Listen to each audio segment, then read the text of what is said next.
Hello YouTube. How's it going? Look me in the eyes. So, uh I'm back with more CSPPI. I think last time I mentioned at the end of the stream I might restart, and I don't think I'm gonna do that because that would take a whole nother stream to get back to where I was. I think what I'm going to do is I'm just gonna go through and pick a house to dedicate myself to for the stream, and I'm just gonna go through and read what I have for that house. I recognize, like, in the first one, I didn't really actually read anything, or I think in the second house, I almost didn't read anything. So we're just gonna focus on a house, and we're gonna discover the ghosts and what happened to them and why they're there and everything about them. So yeah, that's what we're gonna do. Let's get that started.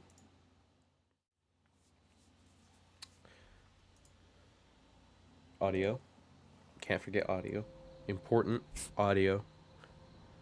All right, continue.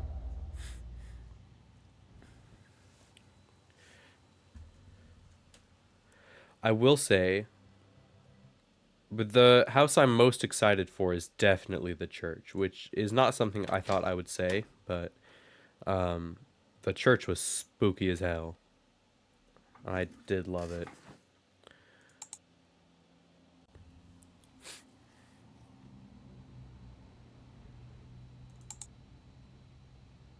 Oh, see, this is weird. Oh, July. Okay, that makes sense. So, at multiplayer, I don't think it's multiplayer. I think this is a single player game. Unfortunately, we don't. I think there can only be one Conrad. Okay, the world can only handle one person like him. So let's go to let's start with Evergreen, right? Evergreen Lane. Oh, no, I don't want you. Go away.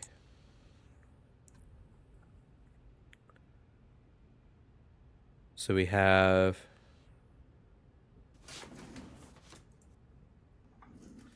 is there a way to look at this? Like, can I pull these up?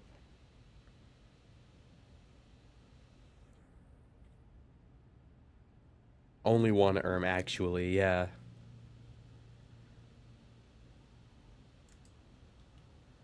E, maybe? F? F pulls me out of it for some reason.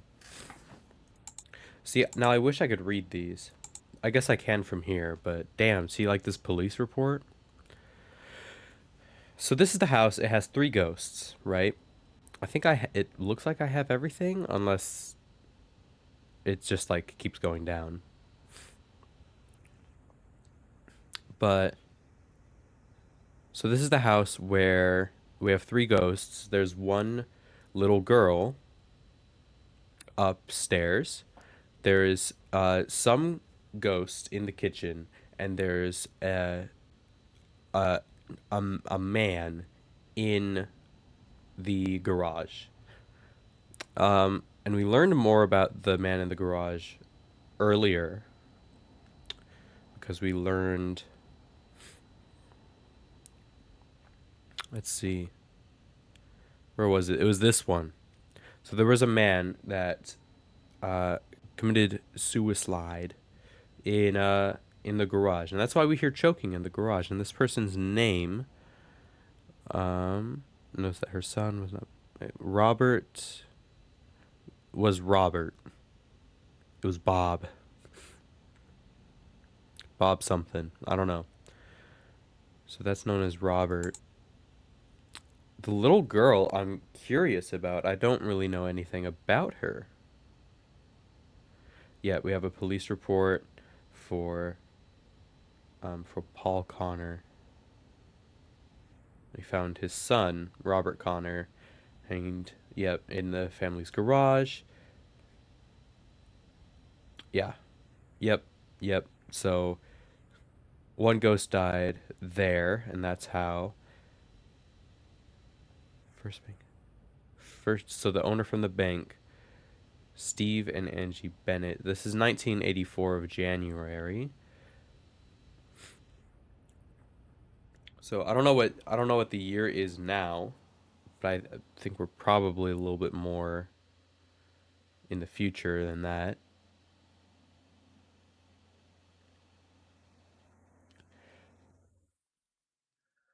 It might be a ghost family, but I actually think that there were like three different deaths at three different times at this house. Does that make sense?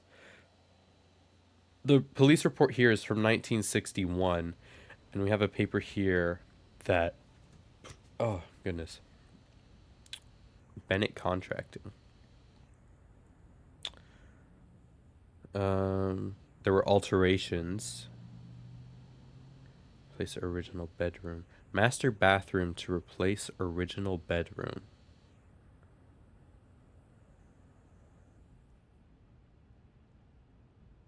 Oh, so there was, okay. Second story addition, two bedrooms. Basement egress to be sealed. Interesting. So we have, does that mean so like a room was sealed in the basement? That's cool. Okay. So we have a collection of reports here. 1932, Carter, and that is, I don't know who Carter is. Who the fuck? Who's Carter? Oh, this is Carter. So Carter to someone, 1932, and then 1955. Wish I could have looked at this.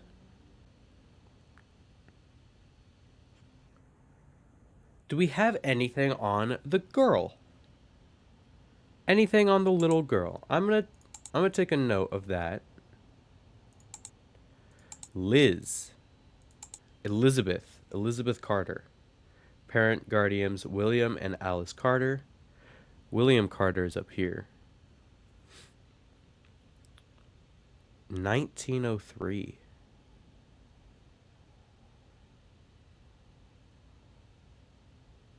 Acute pulmonary tuberculosis. Oh shit. So I think we had a kid die from tuberculosis, yeah? Female, I assume that's what that means. I don't know what W and S means. I'm really bad at looking at this stuff. Assault. 1912. 1912 is the date here. Died August 9th, 1912. That's Elizabeth. So was she born in 1903? And then she died in 1912. That would make her like 9 years old? Or 11? No, 9 years old. It would make her 9 years old. I can do math, I swear. Nine. Nine? 90? I'm going to take notes on this. Carter had a temper. All right, what does this say? On July 18th at 7:48 p.m., I was notified of loud shouting heard from the farmlands near Black Ridge Woods. I then drove to the only residence in Black Ridge Woods to respond. As I approached the residence, I saw two men shouting. One of the men was in overalls and was clutching what looked to be a bottle.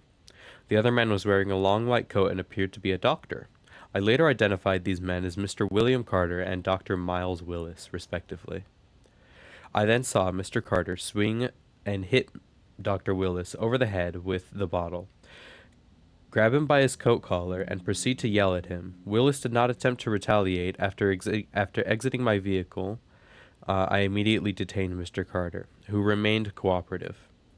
I took a statement from both parties and transported Mr. Carter to the county jail. Along the way, Mr. Carter muttered a few choice vulgarities regarding the lack of remedy for his children's illness. He eventually broke down and cursed himself for drinking and overworking while his children suffered from consumption. Ultimately, no charges were filed. Fuck, that's sad. So, his daughter had tuberculosis. Two kids.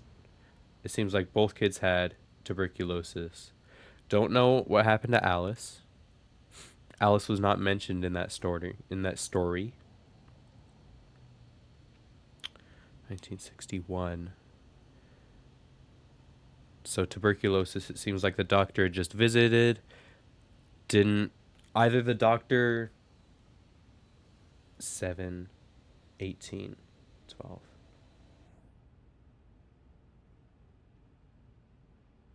What is August? The 8th? Okay. Oh wow, so this is like a month earlier, a month before they died. Wow. Okay. So the doctor visited, either said some stuff, said that they couldn't do anything because tuberculosis. I don't know if it was very curable in 1912. I don't know the history of that, but 1912 sounds like a time where tuberculosis would be a huge problem. Um, so they probably couldn't do anything, and he was a drunk and stuff. That guy was not having a good year. No, that's really sad. Wonder what happened for his wife though. This doesn't give me any date except for May 10th, but I don't know what year. Charles and Dorothy Sheets. The Sheets family had it from 1932 to 1955.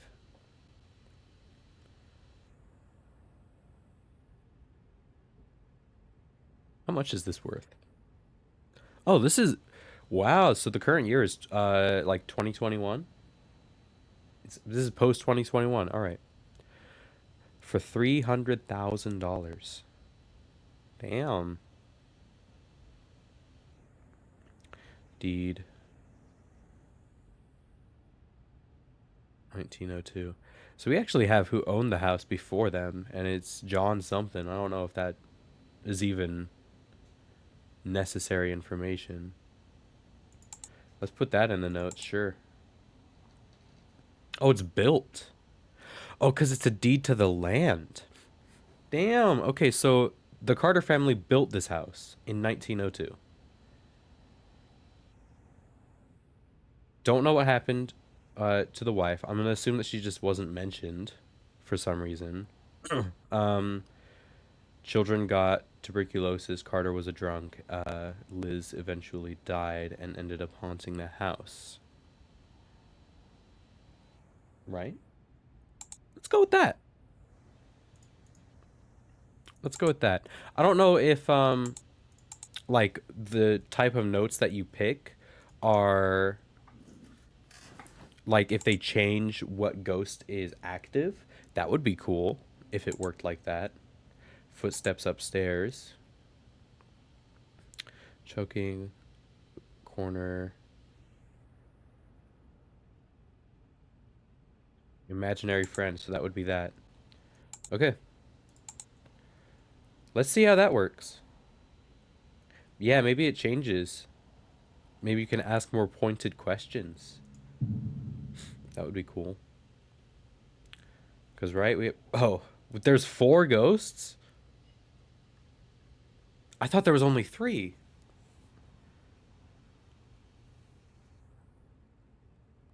Oh damn. Okay.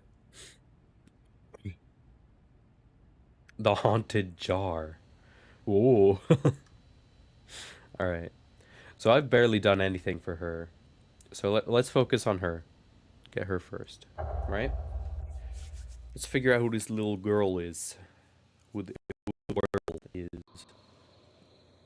It seems like the Wentz family isn't worried about their safety, although it does seem like they're pretty startled when experiencing something they think is paranormal.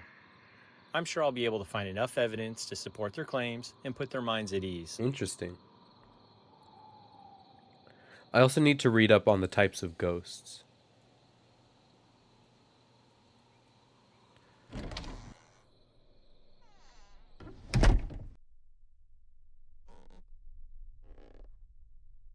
We're going straight upstairs. Welcome to the... Oh, I forgot my stuff. I really wish you would just start with your stuff. But I guess if you can upgrade your equipment, that makes sense.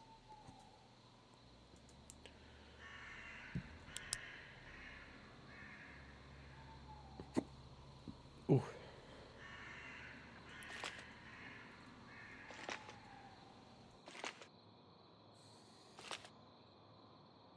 What's this?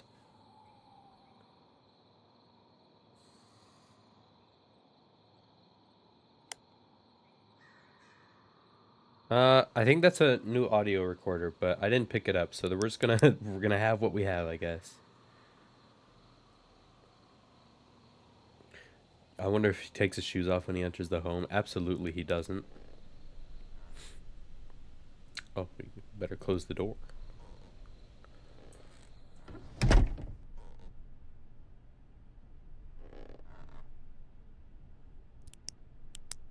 Okay.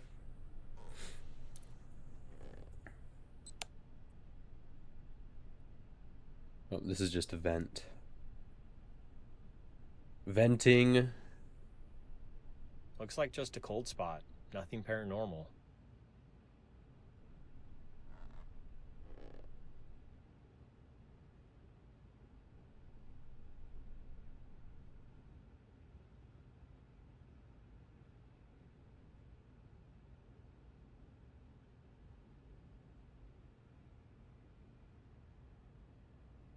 Huh.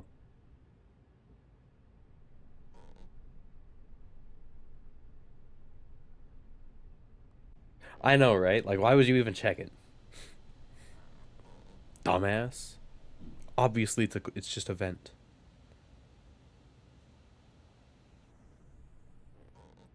Oh. That's not, though. Hello.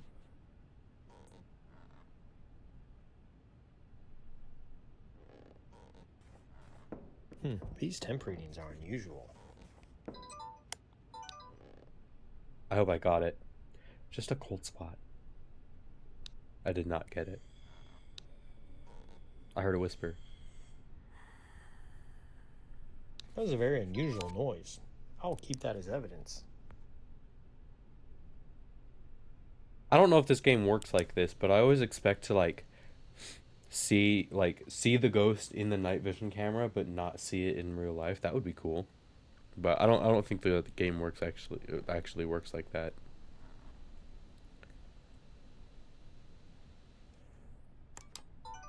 Try and get some EMF.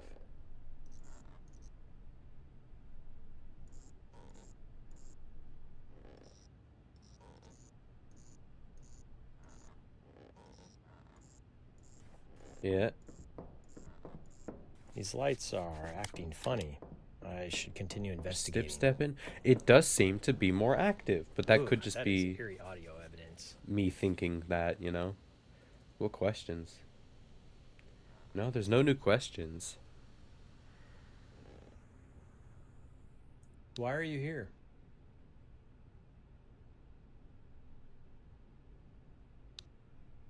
Why are you here?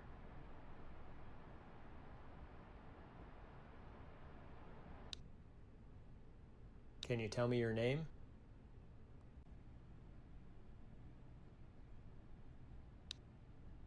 Can you tell me your name? Doesn't work. Maybe I should move to that living room where they like to be. Okay. Let's move over here.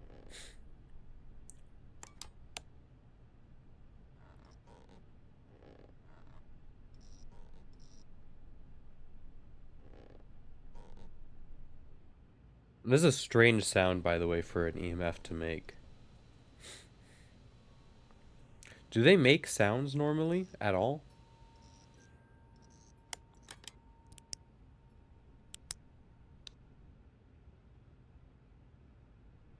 I wasn't quick enough to it. I pressed the wrong button. There was a thing though.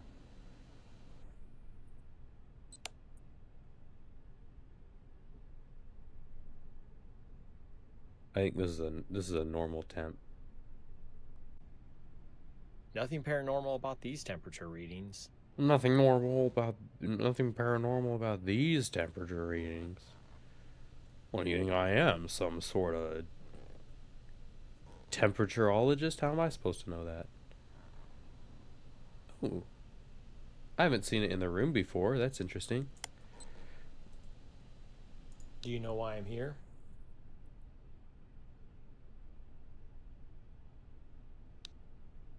Do you know why I'm here?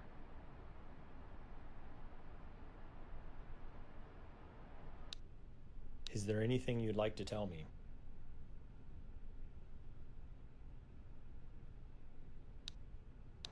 Is there anything you'd like to tell me?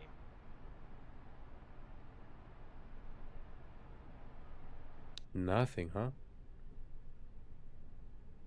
Okay.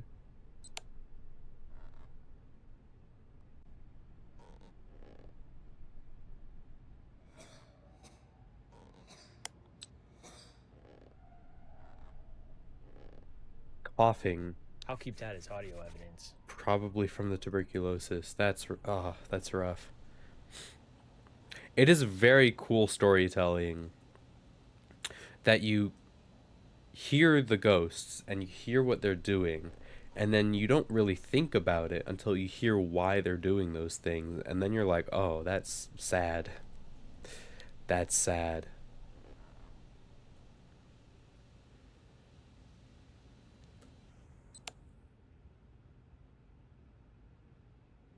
Can you believe what this game turned into?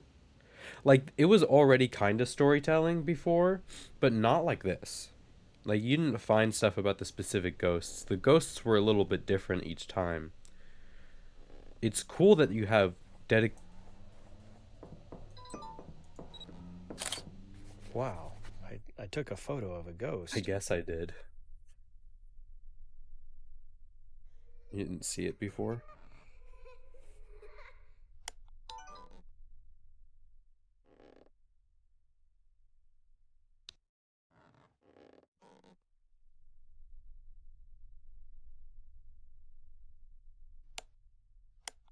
Let me ask you something. Do you like the current family living here?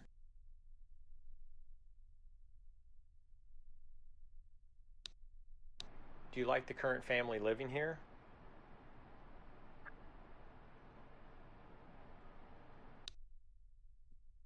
Nothing.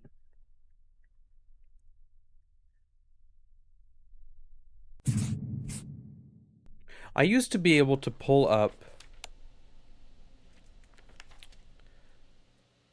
definitions for the ghosts and stuff, right?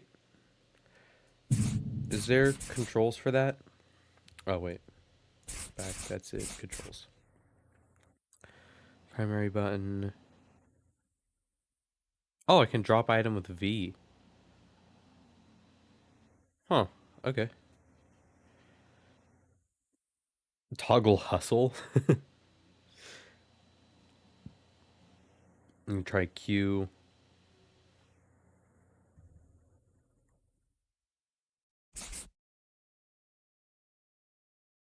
Oh, that's just that. Okay.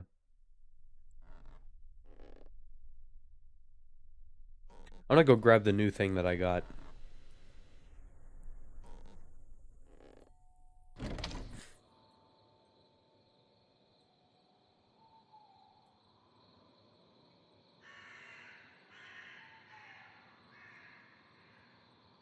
I think it's a new audio thing.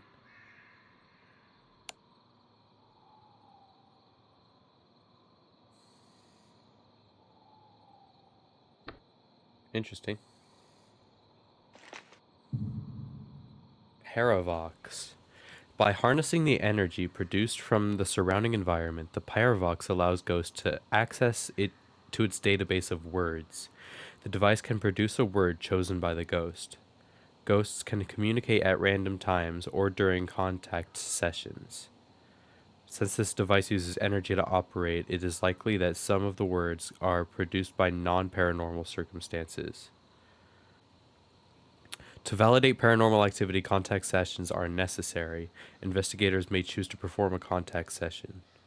In these sessions, they can ask the spirit specific questions while the Paravox is on.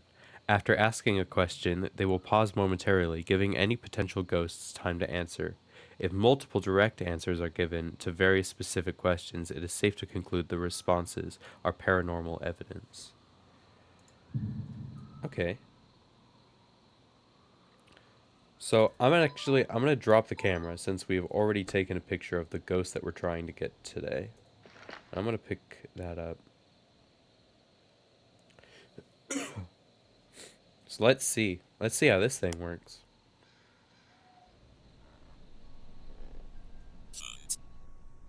Hunt. Oh, I see how it works. Cool. Let's stay away from that one.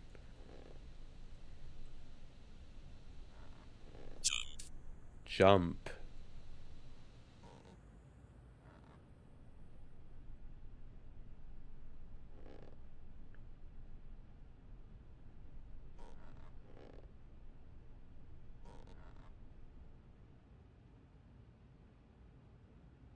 Okay, this is kind of cool. Where are you? How old are you? E. Is there anyone here who would like to speak with me?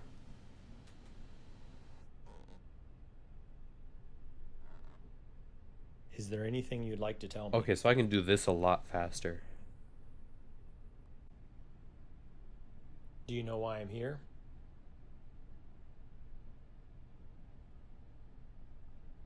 How many people are here other than me? Yeah. Is this your home?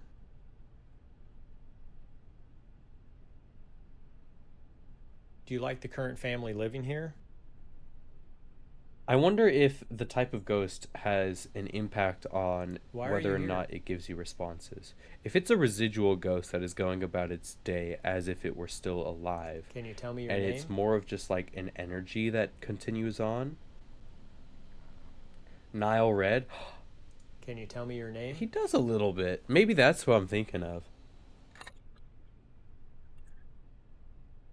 But if it's just like an energy that continues on and it's not like an intelligent thing that interacts with objects, maybe they just don't speak. Maybe they aren't gonna like respond in the same way, you know?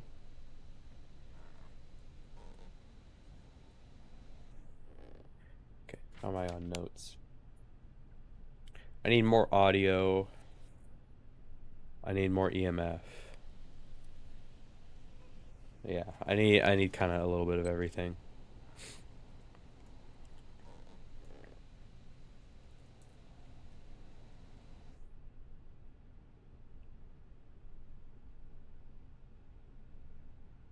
Looks like just a cold spot. Nothing paranormal.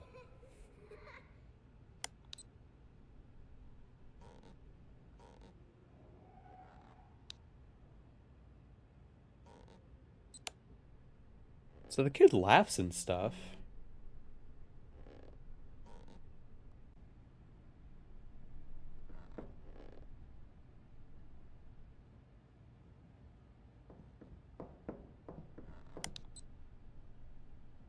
I took the wrong piece of evidence.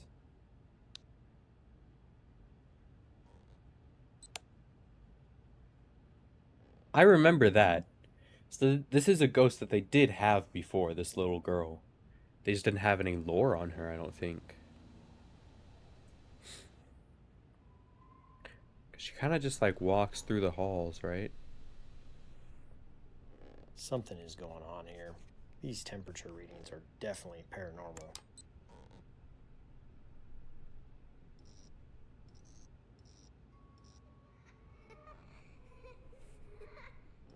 It is a spooky game. But it's so interesting, right? Like I just like how this game balances it. Very well made.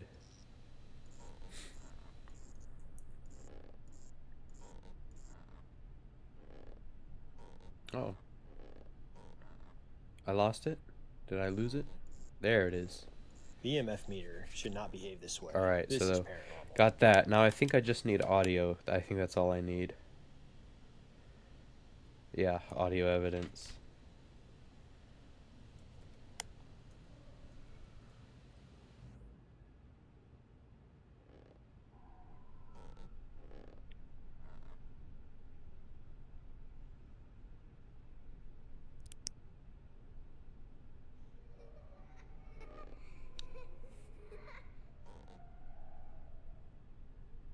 There we I'll go. keep that as audio evidence. So we should have everything on this ghost now, right?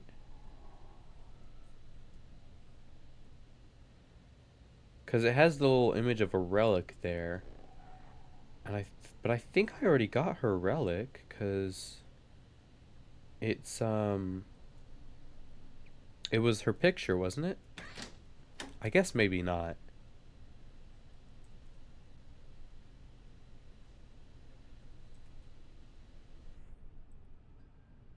Maybe it's something else I gotta look for. Let me take a little look around here. Seeing anything there. Drawers can open or anything. Nothing under the bed. Maybe in the closet.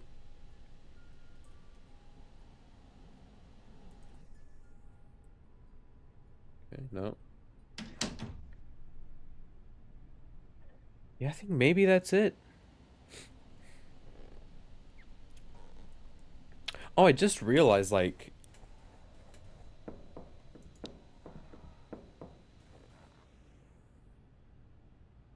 Ooh, that is eerie audio evidence. the upper floor of this house is like another like house. Like you could rent this out easily. Like it's got a living room, it's got two bedrooms, a bathroom, and a kitchen.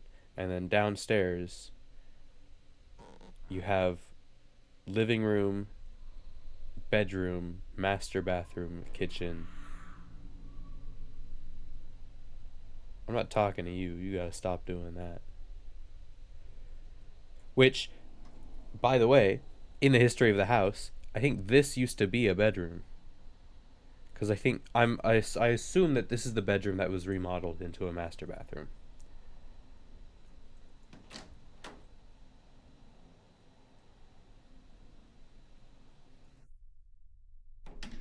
So very interesting. I don't know what that has to do anything.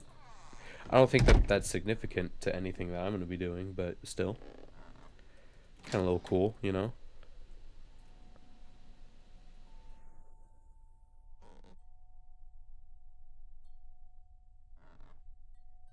Actually, let me turn on the lights so that I can see.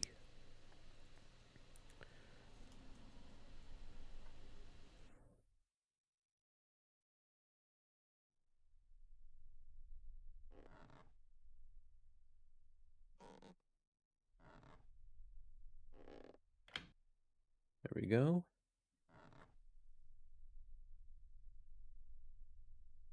Feed the dog. Oh, they have a dog. Cool.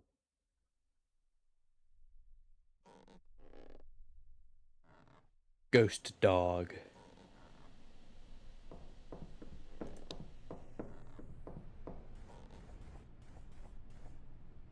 That was a very unusual noise. I'll keep that as evidence. I will keep that as evidence. He kind of sounds like if the dog from Up was a little bit more nerdy.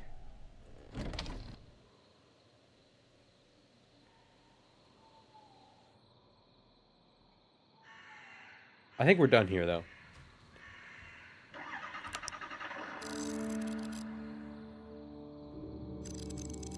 We got one ghost taken care of. I like doing it this way. This is a nice way to do it.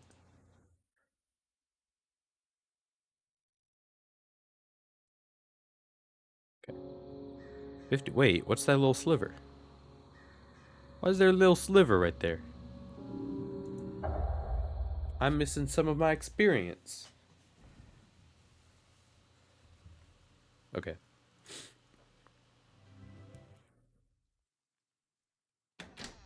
I wish I could get a better flashlight. I don't think I can though. I think I looked at flashlights and I think yeah, that's the only one. Light gear.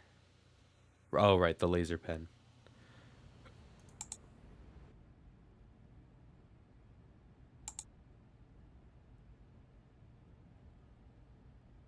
So the wiki, right? Spirit guide. Residual ghosts. Residual ghosts are common spirits who act out the same event over and over, unaware of their surroundings. Paranormal investigators are under the impression that these memories are tied to specific events of the spirit's previous life. For unknown reasons, these memories have been imprinted on the world that and replay at unpredictable moments. Because these spirits are unaware of the world around them, experts believe that they cannot intelligently interact with their environment. Oh, there we go. This may be why unexplainable sounds are usually heard during hauntings and EVPs can never be obtained.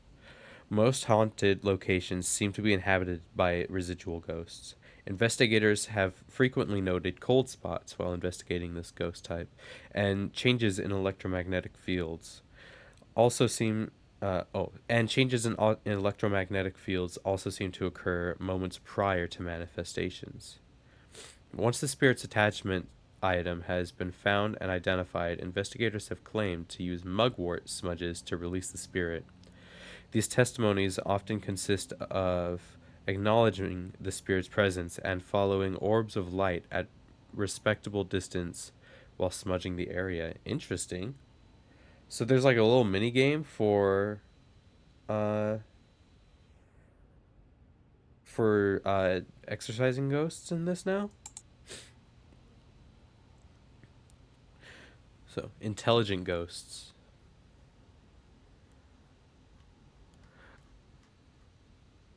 All right. Intelligent ghosts have the capacity to communicate and interact with the living. So the girl is definitely a residual ghost.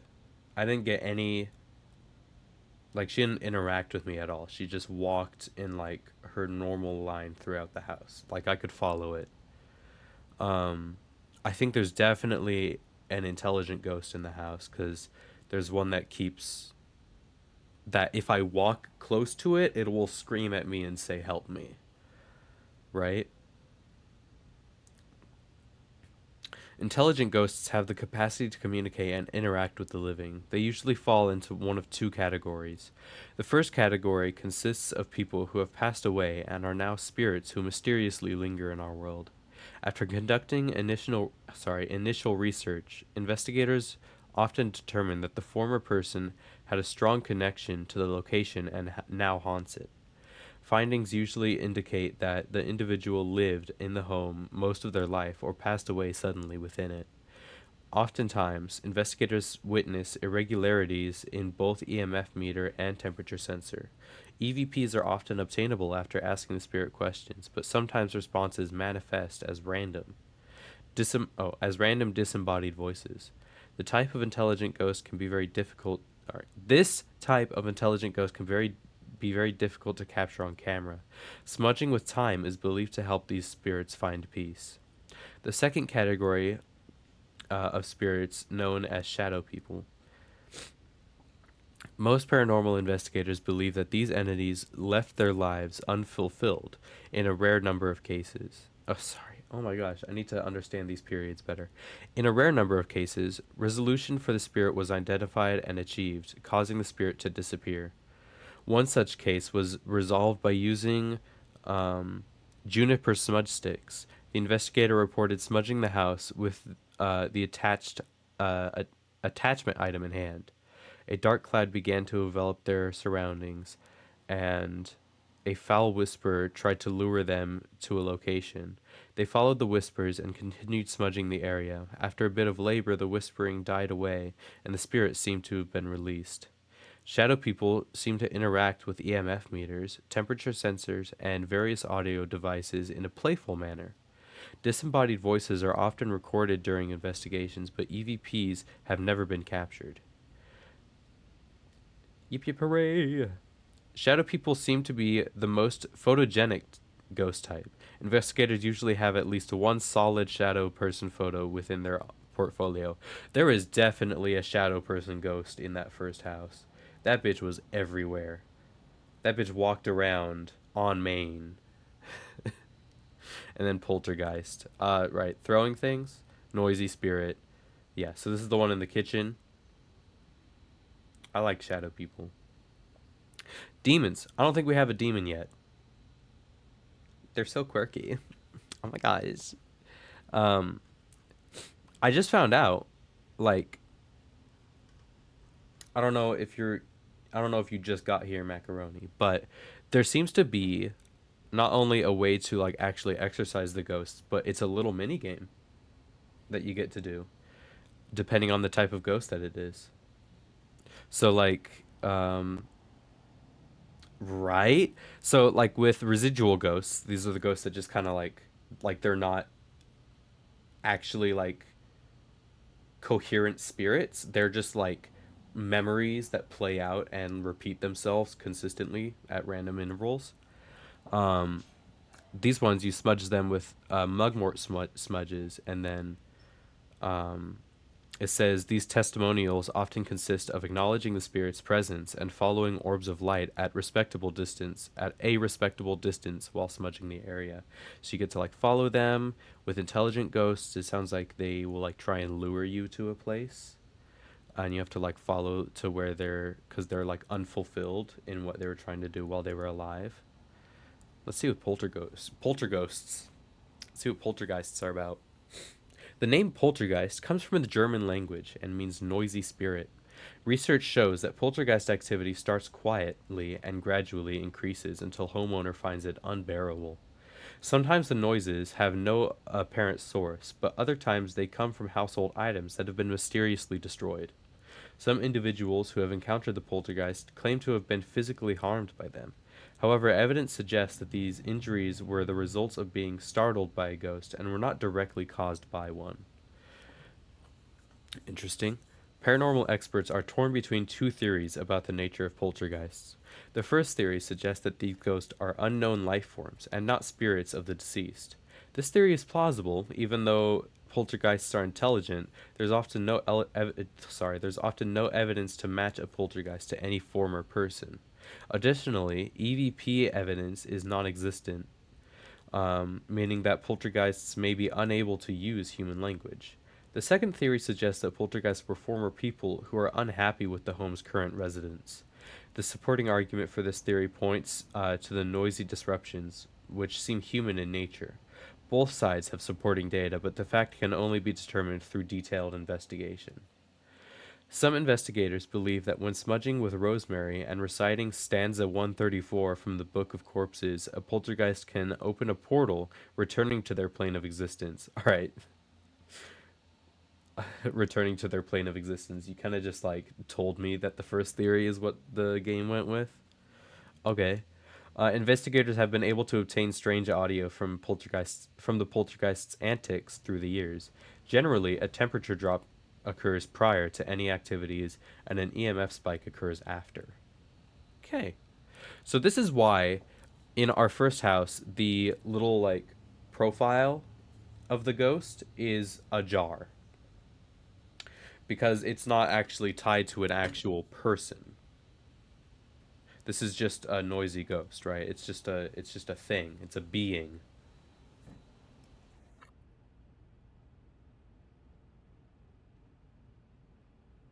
Ah, sorry. I like chewing on ice. Okay. Demons are vicious spirits who are capable of great cruelty and violence.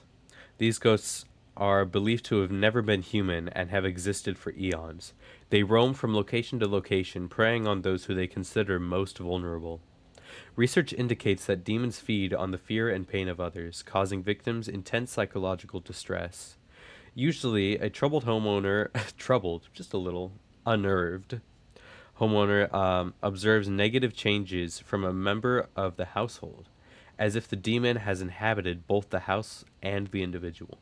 After an investigation is complete, it is often concluded that this individual has been possessed. Demons are rare, but their presence within the home is always apparent. The paranormal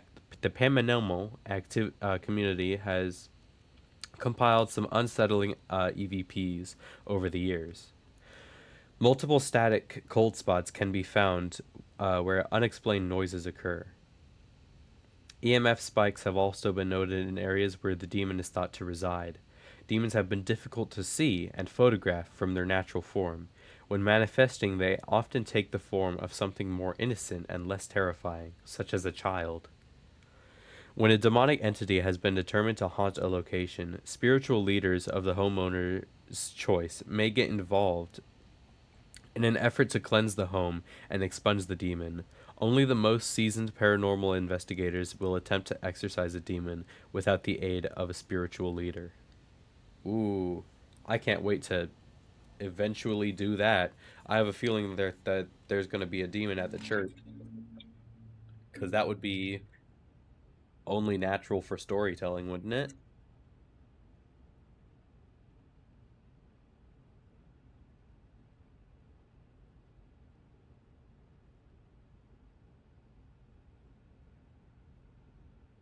Sorry, I was trying to think of the stories of the church, but I'm let's take my mind off the church.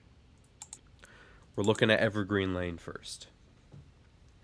So let's see, what's our second ghost here that we have? What's our second ghost that it lists?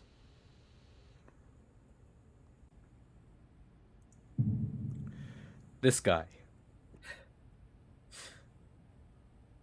So we got a ghost, we got a picture of it, and it's this. So this is the shadow ghost. I'm going to assume that this is the garage man, and this is the poltergeist in the kitchen. So we have a shadow person. I'm thinking that this is also a residual ghost. I don't think I ever got an actual response from an EVP. So let's look at the shadow person here, right? I So if it's a shadow person, it's definitely an intelligent ghost. So let's see if we can find maybe who that is. We have four ghosts. A poltergeist, I'm going to assume, is not even noted down anywhere. Tuberculosis, that was the little girl. The little girl, little girl. This is going to be Paul Connor. That's, yeah, Robert Connor. So that's the died by hanging. This is what went to that family. May 10th. Furniture, furnishing, drapes, Sheets estate, formerly belonging to Charles and Dorothy Sheets, known as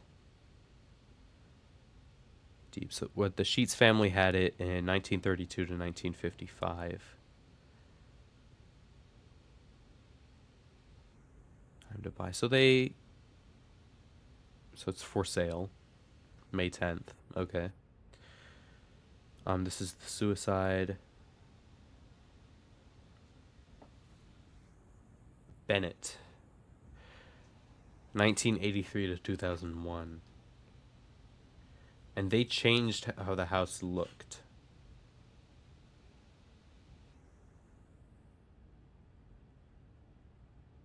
Basement egress to be sealed. What does that mean? What is a basement egress? What is an egress? What does that what does that word mean?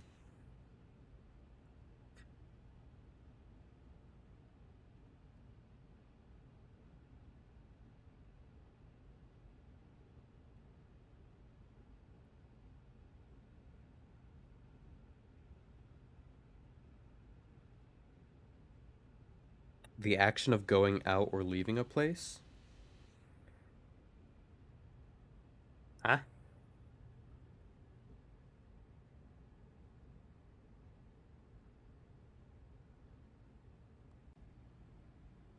Oh, a basement with an egress window or door that provides a safe way to enter or exit in the event of an emergency. Why would you seal that?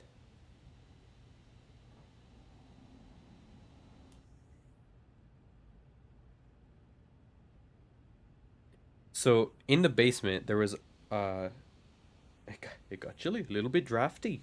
So we do have a ghost that goes from the basement up the stairs, and I think that's our shadow person there. Because I think he goes up the stairs, out, and then either into what used to be the original bedroom that was replaced with a master bathroom, walk-in closet off master bathroom. So yeah, we do have a closet there. Was that just added? And then we have another bathroom on the other side. Or is that a laundry room? I don't remember. Front and rear facing porches. Yep. So I think our shadow person walks usually from the basement to the what is now master bathroom, but it used to be a bedroom. So I'm gonna assume that that person used to live in this bedroom. So it would have been prior to this date, 1984. So it would have been prior to the Bennett family living here, which probably. Oh, but the people living before were the was the Connor family.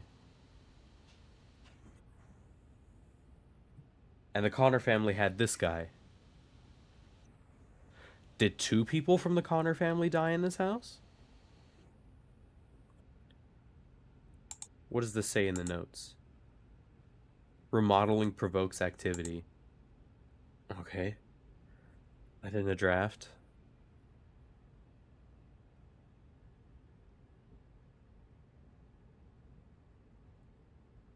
What does this say? Many family memories. I guess let's do that.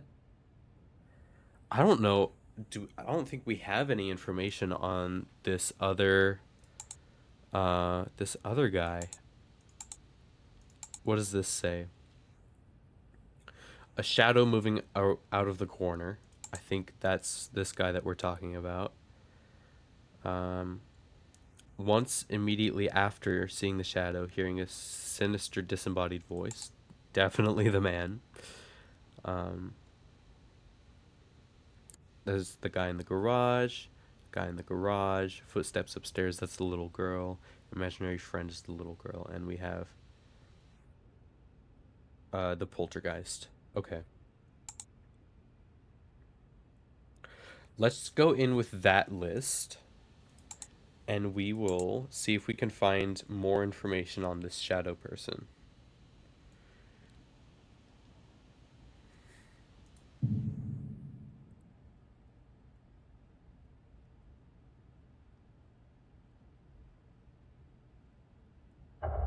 Let's see. Let's see how it goes, you know? For the shadow person, we already have a picture of, so we don't It necessarily seems need. like the Wentz family isn't worried about their safety, although it does seem like they're pretty startled when experiencing something they think is paranormal. I'm sure I'll be able to find enough evidence to support their claims and put their minds at ease. Yeah. Your house is definitely haunted. I'm just trying to learn. So I don't want to grab the camera just yet. I can do that later. For now, I'm going to grab this stuff. We're going to go. We're going to go figure out who this basement dweller is.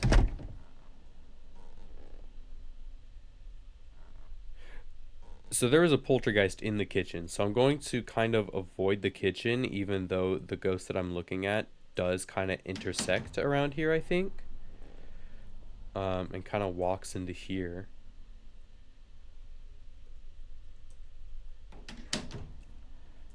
So let's get this light over here turned off. Because apparently it's more fun.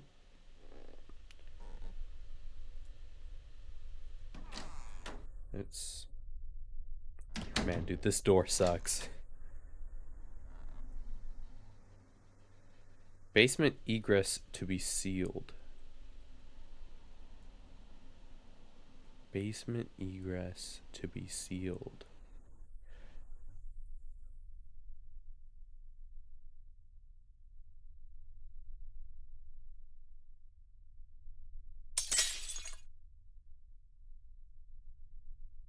Fuck. I think that's this. Is that this? I mean, I think that's just a locked door. I don't think they would seal that and then, you know? Interesting that there's like a whole hallway over here and it goes like way far back there and it's just blocked off by boxes.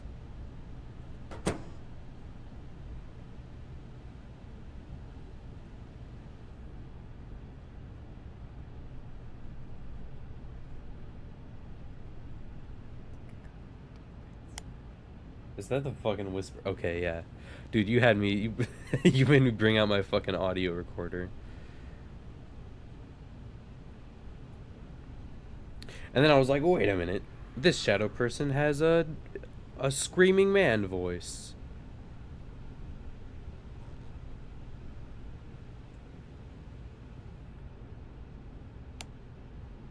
Ooh, wait, let's use this. See if we can get something here.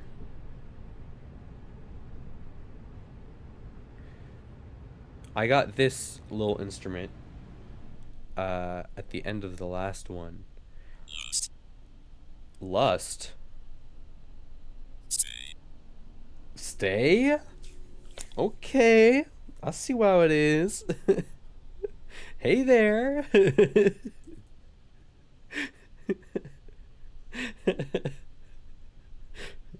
Making me blush over here. God damn. That goes me for real. Lust. Stay.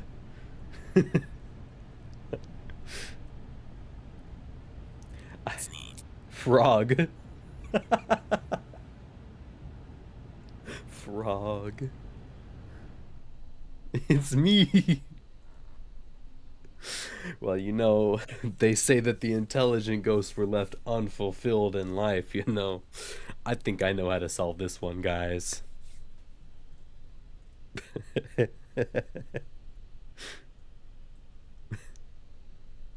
Is there anyone here who would like to speak with me?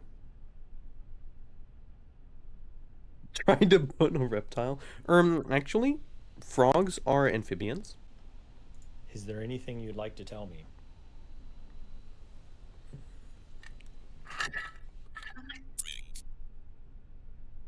That's a suspicious coincidence.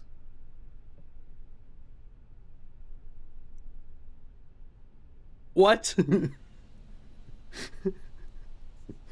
Suspicious coincidence? I'd say so. I'd fucking say so.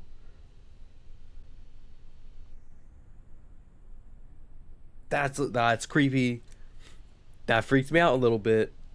Don't say drink as I'm taking a drink of my water.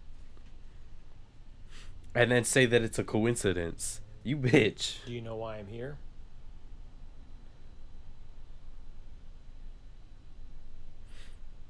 How many people are here other than me? Many. Is this your home?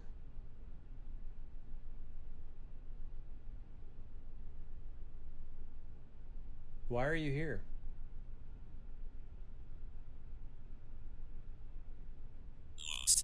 Hmm. That's a bit suspicious. Lost. Can you tell me your name? A name would be super helpful. I don't think you're gonna give it to me, are you? Yeah, no. No, of course you're not.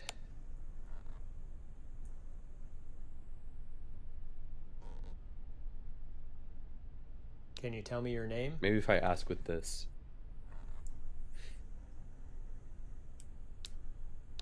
Can you tell me your name? Please?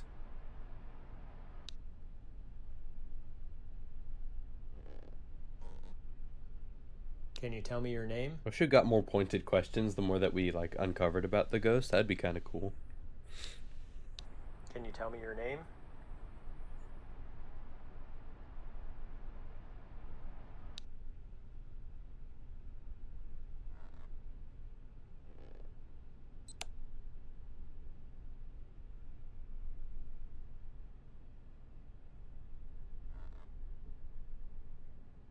I think this is just a like a vent or something. Yeah, it's a vent. Nothing paranormal about these temperature Nothing readings. paranormal about these temperatures.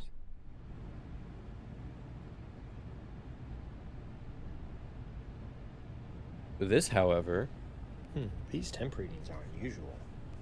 I'd say so. Something is going on. So it's here. walking this These way. temperature readings are definitely paranormal. Can you tell me your name? Maybe I can get a name out of it? Can you tell me your name?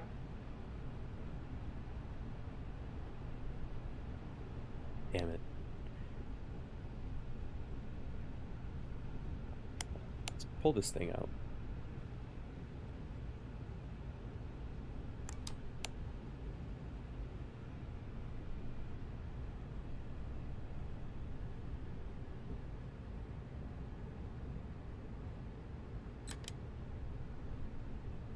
Still around here, buddy?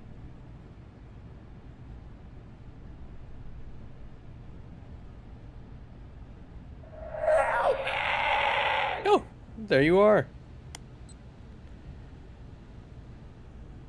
Can you tell me your name? Can you tell me your name?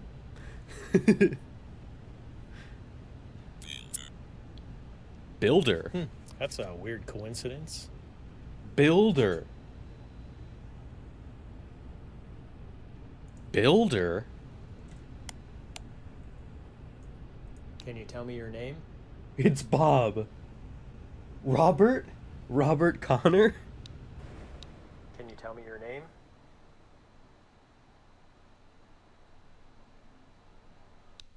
Builder. So that could be two things. First off, we had the Connor family, which no, it wasn't the Connor family. The first family that was here with the little girl that got tuberculosis upstairs. They built the house. They got the deed to the land, which I found in the basement here, mind you. And then they built the house afterwards. The second thing that it could be is the family that remodeled the house afterwards. That could also be the builder. I don't know. And they did some work in the basement. It says that they sealed up the egregious. Um, so that's very interesting, intriguing.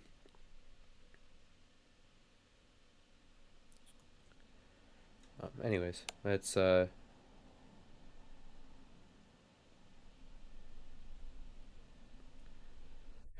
although with the shadow people, didn't it say that it was hard to get pictures of them?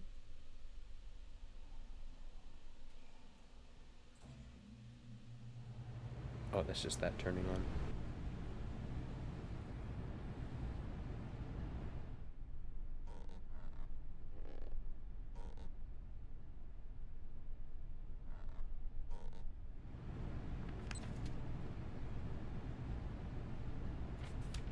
Let's try and get some EMF of this guy. Oh, oh, what a nice painting.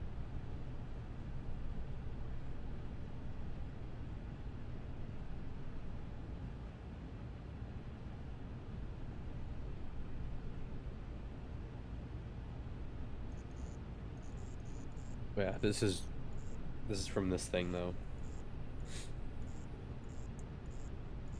Nothing paranormal about these EMF readings. I'll assume that that's still that. This though?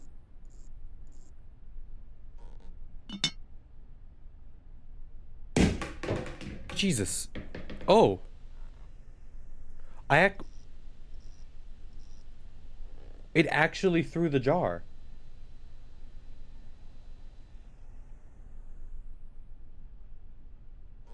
And then it disappeared.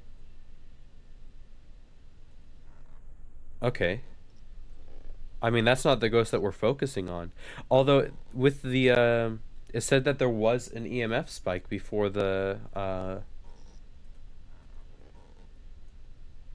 Poltergeist did stuff. Interesting.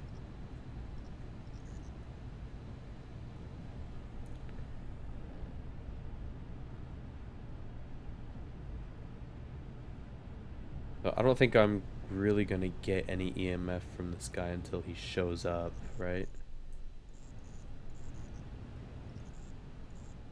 It's just that.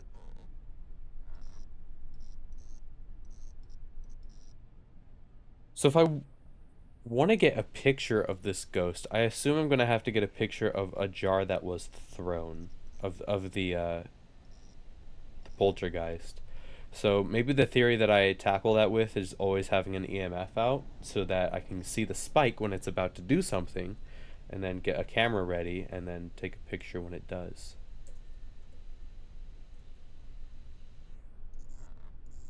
These lights are acting funny.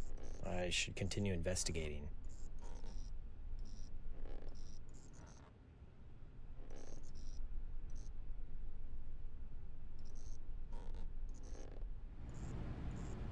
The EMF meter should not behave this way. This is paranormal. Okay. Can you tell me your name? Maybe you can tell me your name now? Can you tell me your name?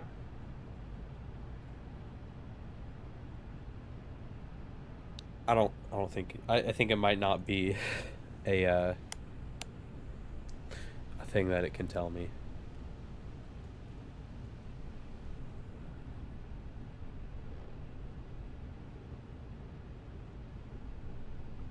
I'm very curious how the audio stuff works with this game. You know?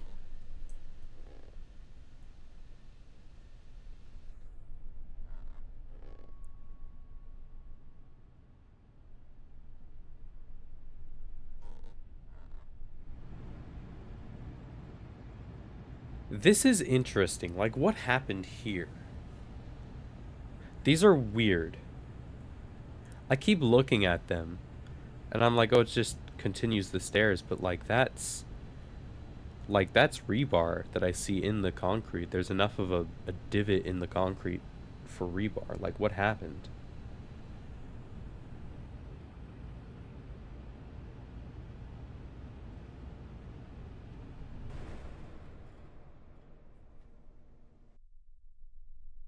Although I guess there's also like stuff here.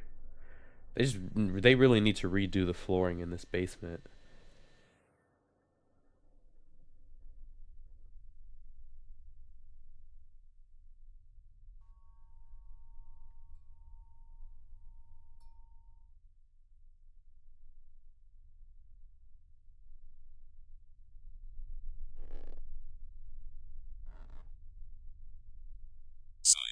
Psychic. Can you tell me your name?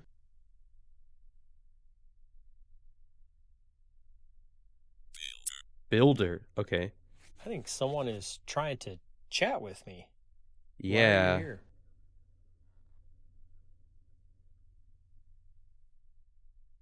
They said lost to this, right?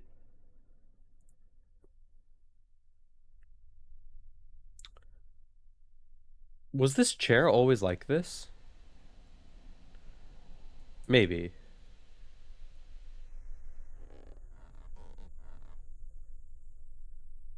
I don't think I've seen this game do permanent change. Well, I mean, I guess Do you like the current family living here? perfect.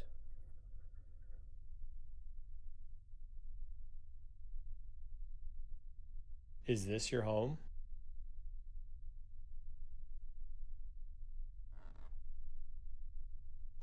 I guess maybe I missed it.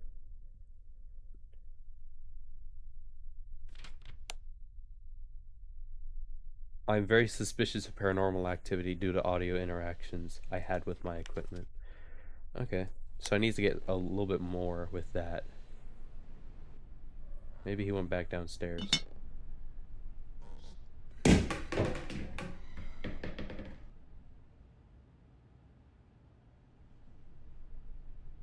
It did actually throw the stuff.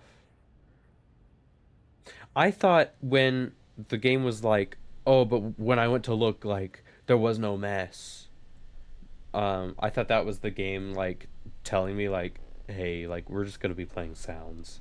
We can't, we're not gonna make objects be thrown and stuff. That No, they actually throw the stuff. It just goes back to where it was before. Good on them. Spirit. You are a spirit. Do you like the current family living I here? really want to know what he thinks about the people that are living here. Because that's an important distinction with intelligent ghosts, right? Mad. He does That not may have like. been a response. He does not like the people that are living here. Do you know why I'm here?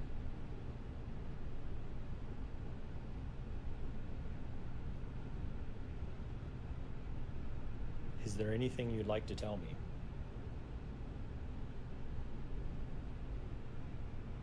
I like this. I like this instrument. This is a cool little piece of equipment. You kind of wait for it to say something to you, and then you can ask a question. It's like a little conversation exchange. I appreciate that. It also tells me that it's definitely an intentional ghost, or not intentional, an intelligent ghost. What if I go over here? Because the little girl did not interact with this thing at all.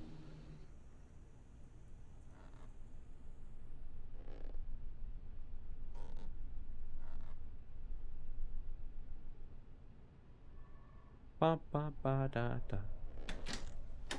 Do do do do do do do do do do do do do do do.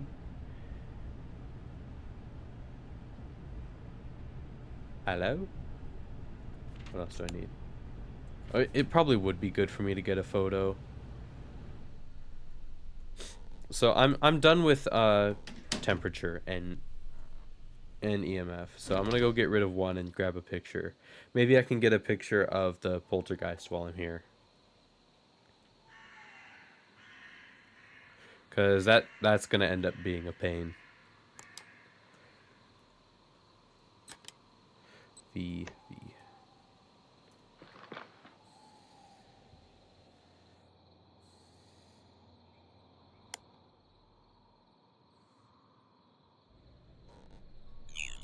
normal. Is there anything you'd like to tell me?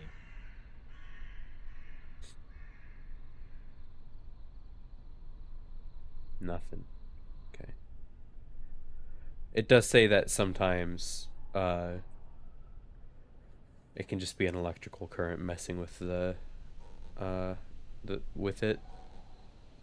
So I guess maybe sometimes it just goes off on its own.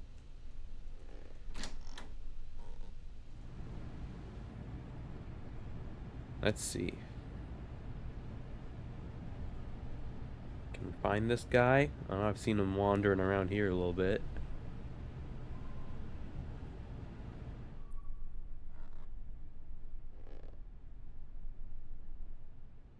He kind of just goes around everywhere, huh?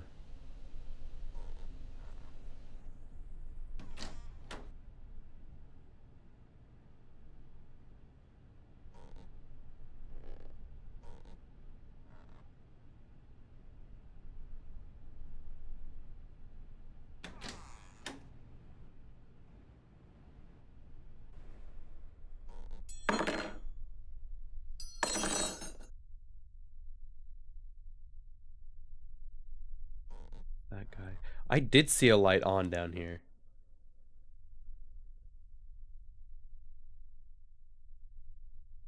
Like, he definitely did turn the light on.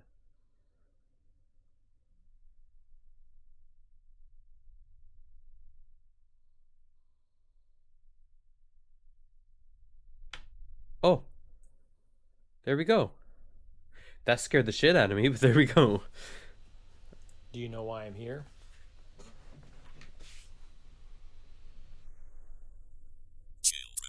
Children?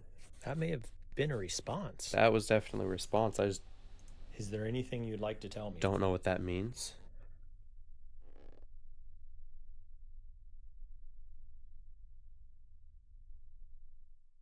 Children.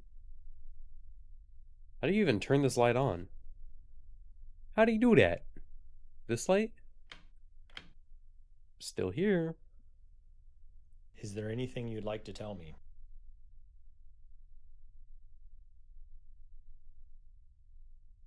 No, he doesn't want to. How many people are here other than me?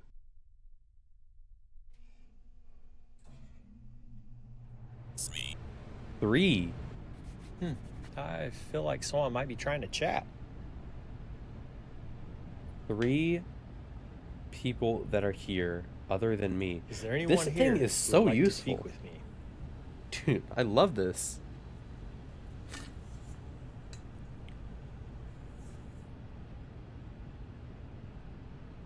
I'm gonna try and perfect. I'm gonna try and get Is this your home? this question out of him.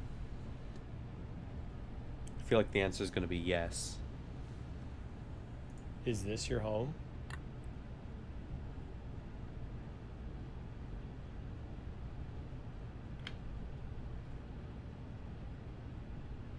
Is this your home? Speak to me, man. Tell me how it is. Okay.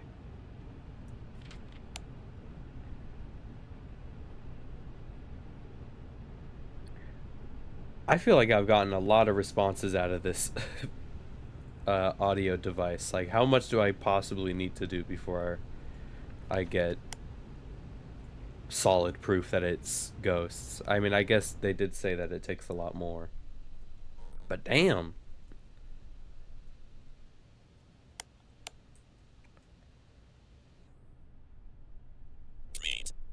Greed. Is this your home?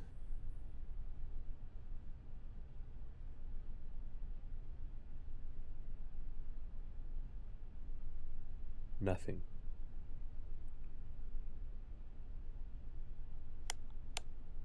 I haven't seen it in a while.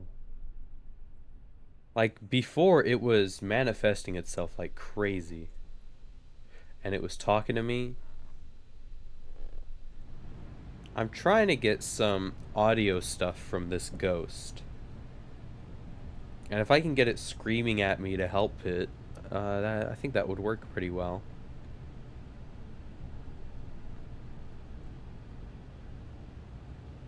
Maybe for now, let's just kind of stay upstairs and see if we can also get a picture of this thing when it chooses to throw something next.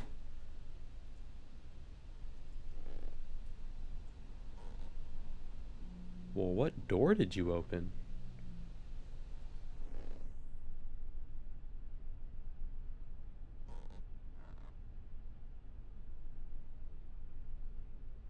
Huh. Okay.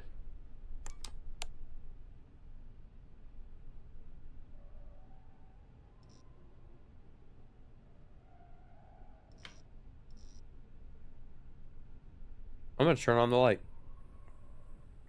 Cause fuck them ghosts. I want to make sure I see it when this thing throws something. And I don't know if turning on the light makes the ghosts less active. I could see why from a gameplay perspective it would do that, but from a lore perspective, I don't think that should really matter. You know?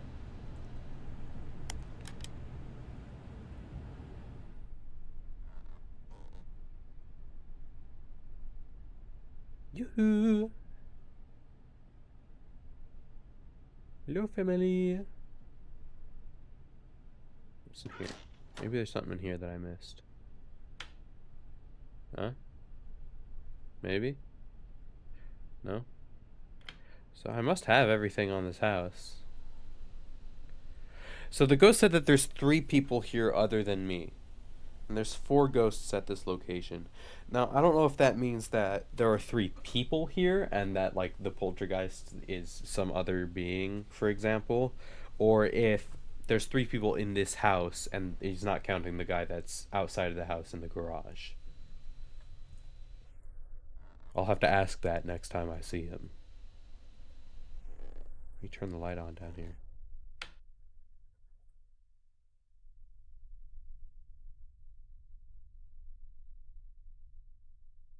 I was gonna.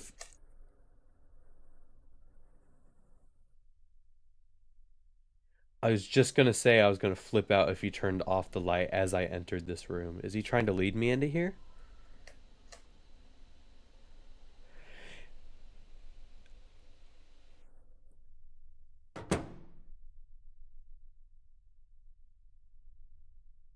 It's like he's interacting with the places that I am when I enter the places that I am with him. Like he's getting more Is there anything you'd like to tell me? active.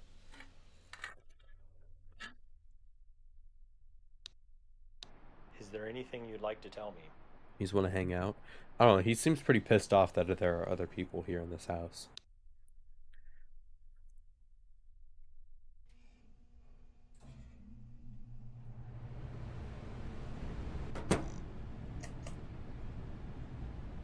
Yo,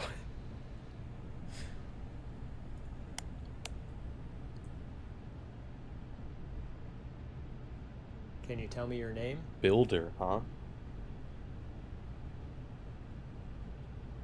Oh, well, no shit.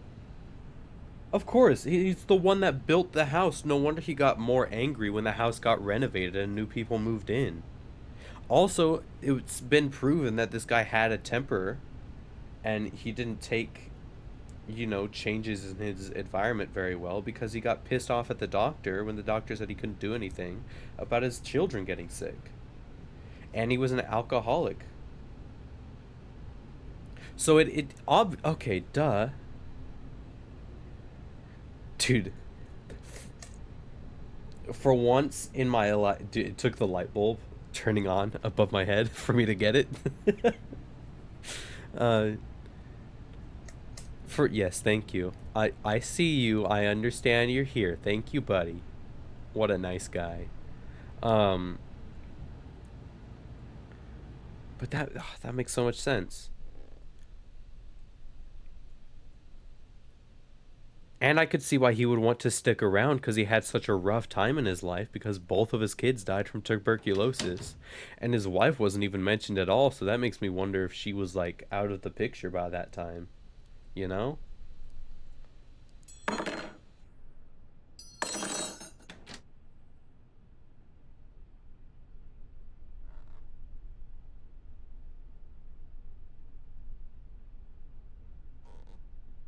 It's all very interesting. That's actually very fucking cool. I love this game.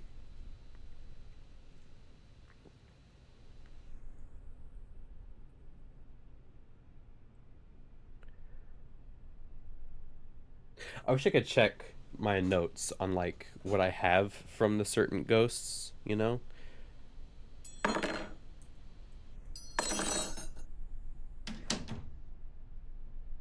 What is that? Because that was the sound of a closing door after the sound of an opening door. So, like, what's going on?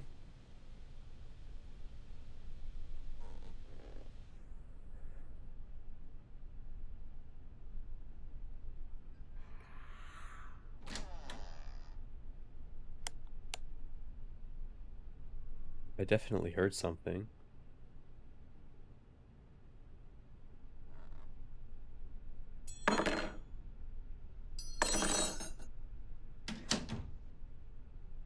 Is that, dude, is that this dude going fucking ham downstairs? Is he throwing a temper tantrum down here? Right? Because, like, is that the fucking power tools down here or something? And you're opening and closing this door? Again, with the light switching as I enter and exit this room. What?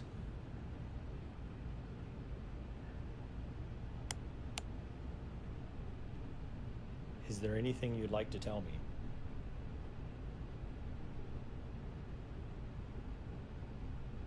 Nothing. Is there anyone here who would like to speak with me?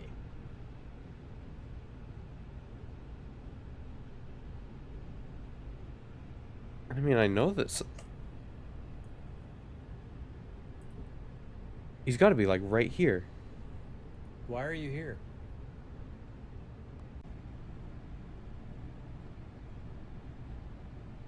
Do you like the current family living here?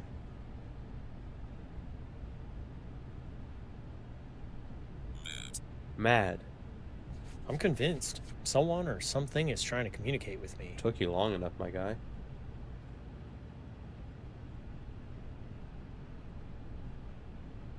Thought he said meth. Right? Like, it's a good thing we have the subtitles. He seems to just be chilling here. He does this very small sound that I need to be really quick to pick up.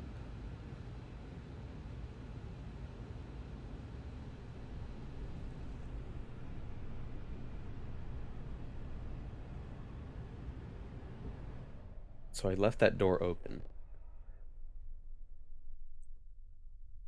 I'm waiting for this ghost to throw a jar so I can take a picture of it. Throw the chug jug.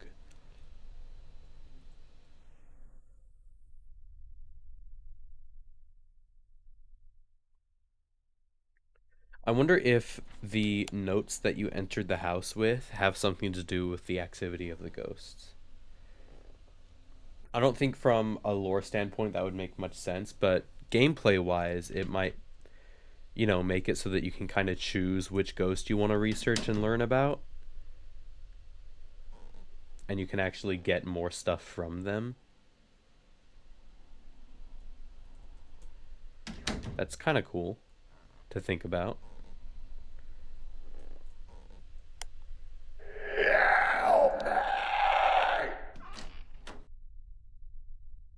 Hey, Wow, that's great audio evidence. got audio evidence from this guy.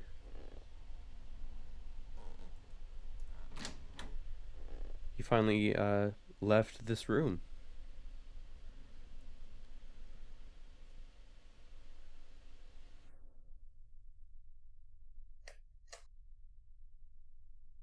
Yeah. All right. Good for him. He's just taking a little rest.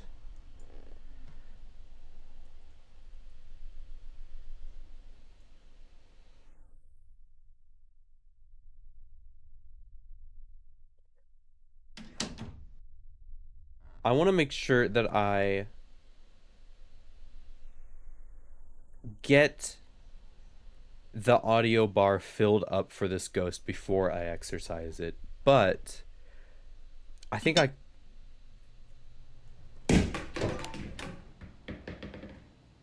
What? This photo with the recorder evidence supports a poltergeist being present. Fuck yeah. I was right. I got it. Is it going to go back? Yeah, okay. So definitely a poltergeist.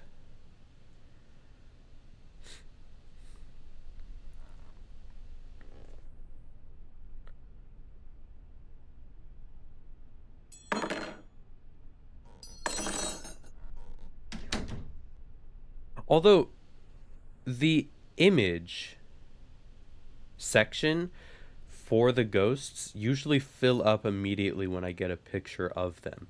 But with the poltergeist, it seemed like I needed more than one picture of his little antics to properly get something.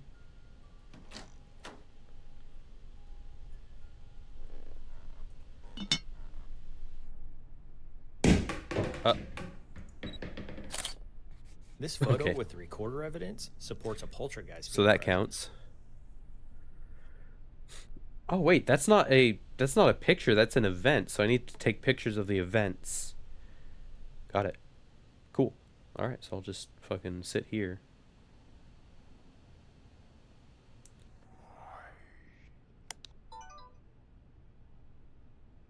Did I get it? I didn't. Fuck.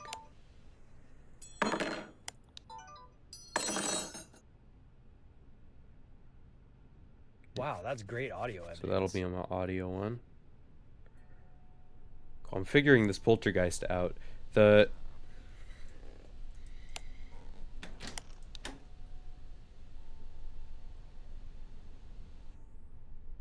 I'm hearing some whispering and I don't know what it is.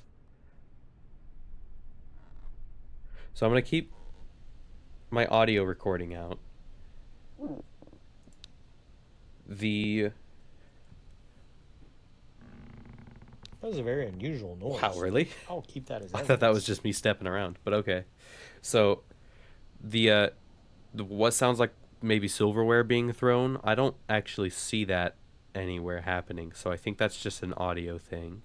And then the sound of the jar being thrown is going to be either that one or that one, and that's when I got to bring my picture out. What was that? I'm glad I captured that with the recording. Thank you. That was a very unusual noise. I'll keep that as evidence. I will keep that as Ugh, evidence. the battery The died. battery died. The battery can die? Looks like the batteries are dead. What? What the fuck do you mean? Okay, well, shit. Guess we're coming back.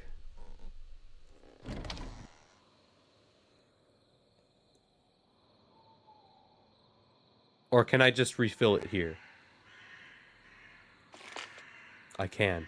Okay, I was wondering when that would come into play.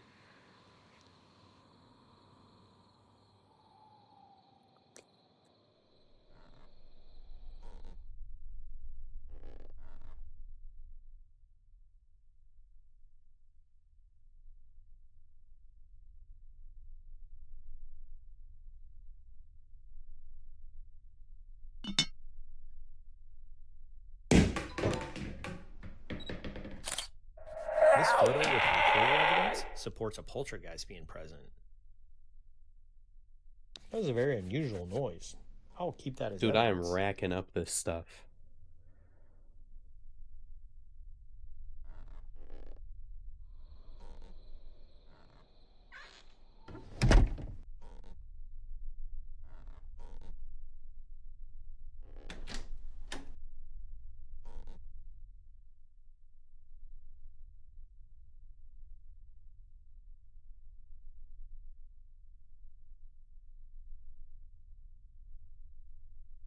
I appreciate that there's not really any jump scares to this game, you know? Like it's not cheesy like that. Not to say that games with jump scares are always cheesy, but it's cool to see them not do that. Like there are big sounds that end up being a little bit spooky, like when the poltergeist throws something, but that's like something that happens regardless, you know? This photo with recorder evidence supports a poltergeist being present. I don't think the bars are going up at all. Do I need to take like new evidence? Oh, he turned the light on. Oh, he turned the light off.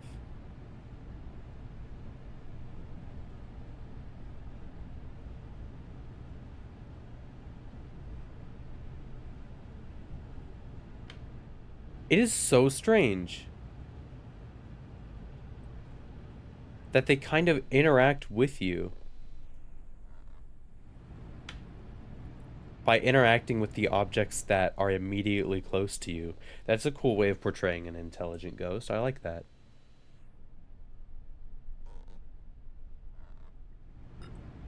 Oh, where is it? Where is it? Where'd it go? Where's the jar? Where's the jar? Fuck. I missed it.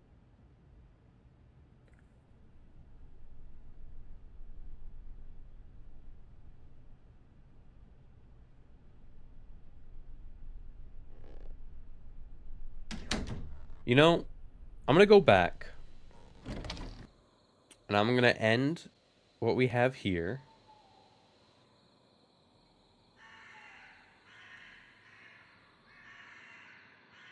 I think I have everything.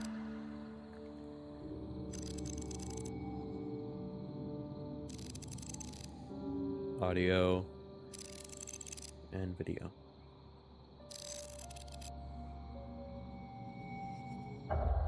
I'm gonna go pick up a smudge stick and we're gonna go and try and We're gonna try and exercise a ghost, I think. Because the little girl that we have here, we have all of her stuff.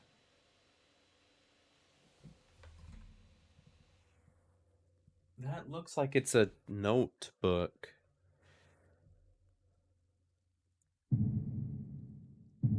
So we're gonna try it.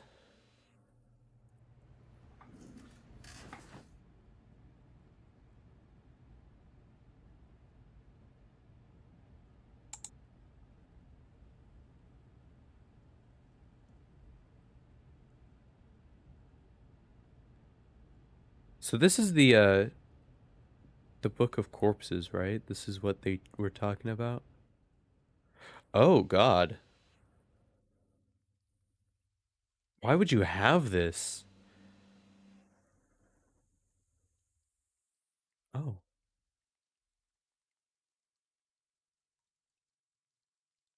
So that's for Spruce Street.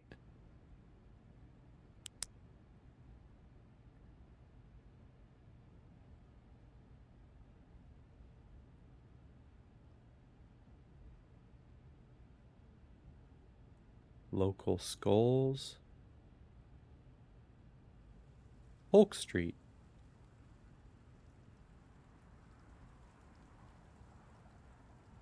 Evergreen Lane.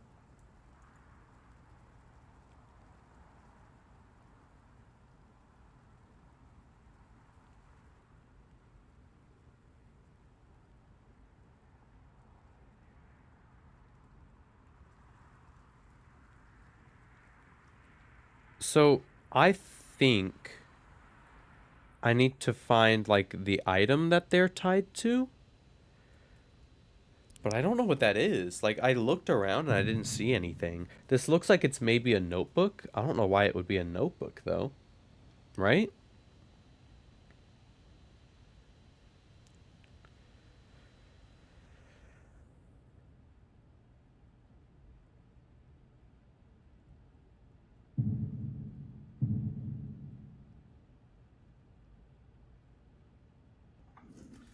Let's try it. Archives. Evergreen, right? So we got this. This is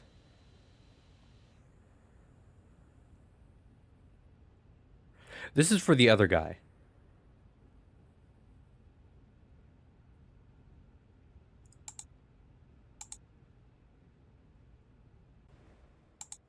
And this. These are the two for the girl. The girl has two things. And then the guy has this, and this. And then the guy, sorry, in the garage has these two.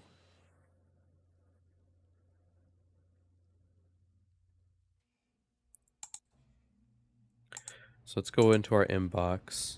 Ooh, we have a new spot, but I'm not going to worry about that. Upstairs. Imaginary friend.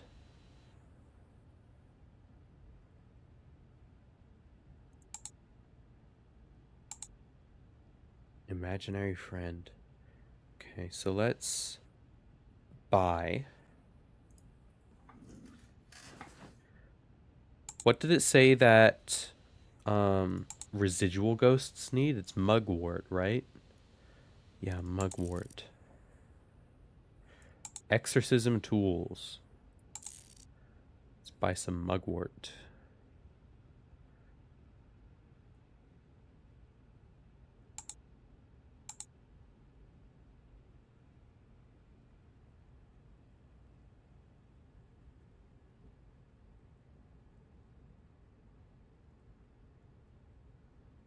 So I guess we just like go there now, right?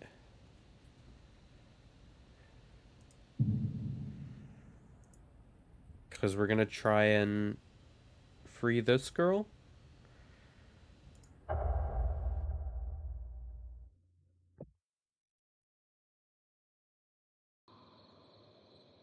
It seems like the Wentz family isn't worried about their safety, although it does seem like they're pretty startled when experiencing something they think is paranormal. Yeah. I'm sure I'll be able to find enough evidence to support their claims and put their minds at ease. Yeah. Do I just go about this? I just go in there and I do it? I'm gonna pick up an audio thing, pick up temperature and EMF. Um, I'm gonna drop the EMF and I'm gonna pick up the mugwort. Okay. Smudging. Smudges are required to release ghosts back to their plane of existence. Specific smudges are used for each ghost type. This is due to the cleansing property of smudges and the fact that each ghost is a different type of spiritual energy. Smudges are inventory items, so Conrad will need to ensure he has enough room to pick them up. The smudge's embers will begin to glow excessively when the ghost is interacting with the smudge. See the releasing tutorial to learn how to proceed from here. Okay. Mugwort is for residual ghosts, Juniper's for shadow ghosts, Thyme is for intelligent ghosts, Rosemary is for poltergeists, and Palo Santos is for an exorcism.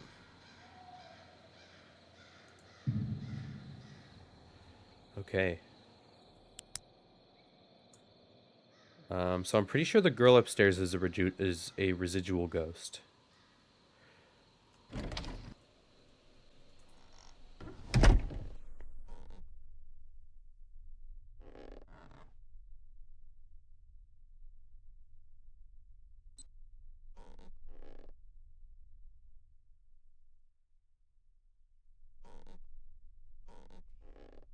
She kinda.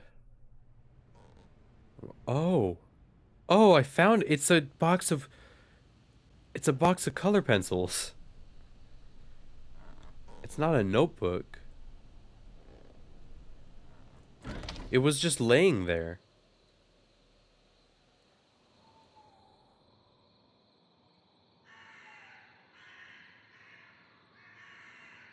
Okay. Maybe I'll drop the camera and then I'll pick up her thing. For the residual ghosts. Oh fuck, what was it? It was like finding. Okay, anyways, relics. All of the ghosts in New Eidolon have attached themselves to relics, allowing them to haunt a location. It is important to obtain the relics of a particular ghost if you would like to release them from the mortal plane. Once the outline of the relic is visible on the ghost profile menu, you will be able to find the item the next time you visit the location. I see. A relic will produce EMF until you pick it up. This helps to validate mundane objects having spectral energy. Relics are inventory items, therefore, you must have space on your belt to pick them up, and once obtained, relics will only be allowed to be removed from the location once the attached ghost has been released. To bring the relic to the museum, ensure it is in your inventory when you finalize your investigations.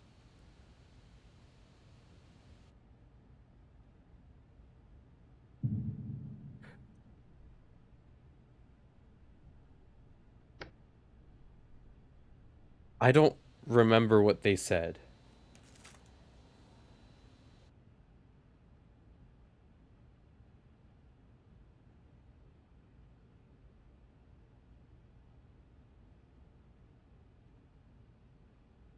Residual ghost.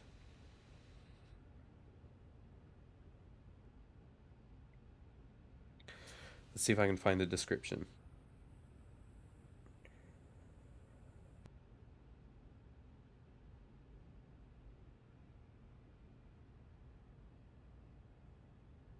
I don't want spoilers though.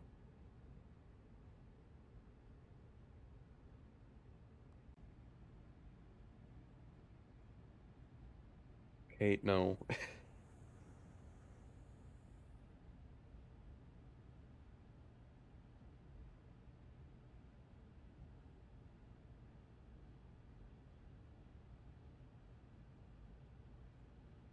Okay, I think what I remember is that I carry this with me.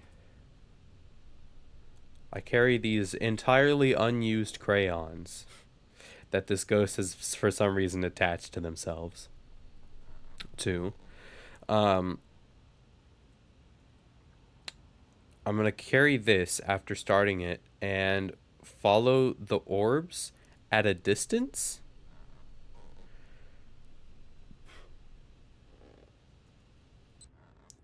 So let's see if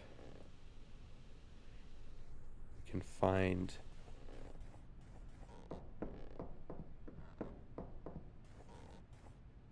Okay. Um,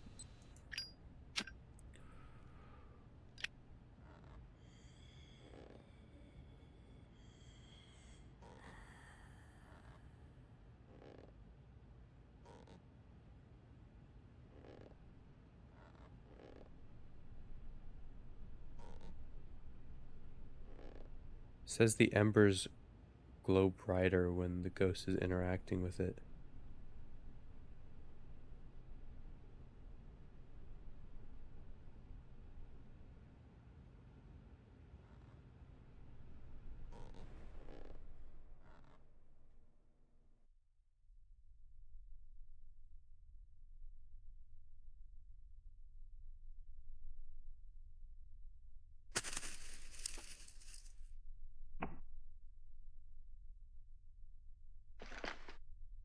So do I have to light it again? I don't know how this works.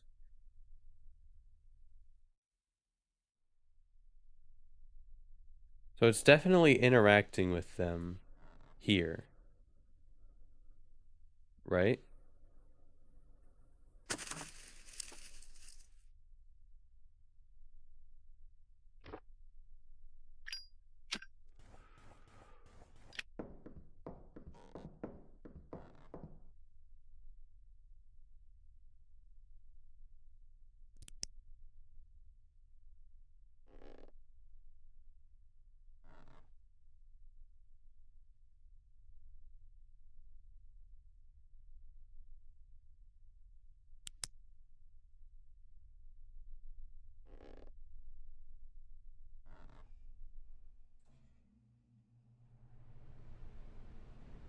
So what do I do then? I don't understand.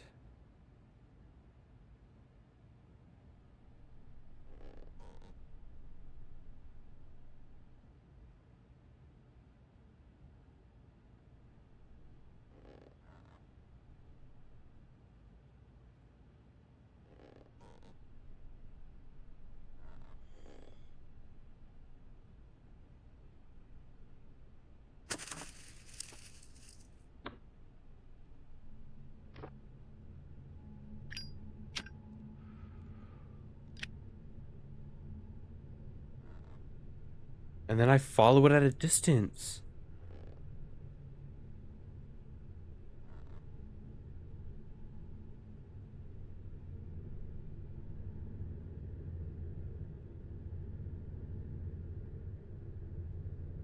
Whoa. It would be Elizabeth Carter. I would like to acknowledge Elizabeth Carter's presence. Whoa.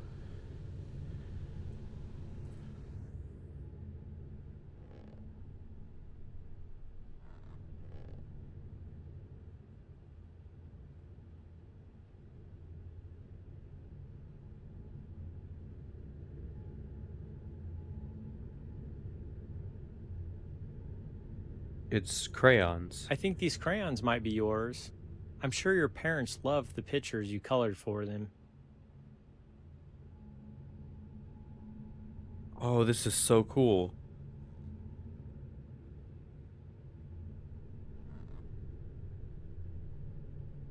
Yeah. What is the spirit's grief upon death? They died of tuberculosis. I assume that's what it's Your asking. parents love you and miss you. Your illness was a terrible memory for you and your family. It's all right to leave these memories and be at peace.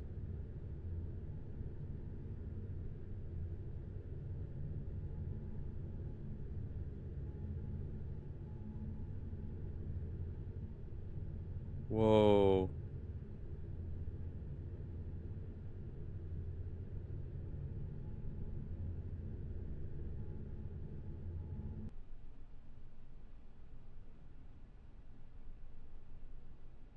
I should make sure this relic is on me when I leave.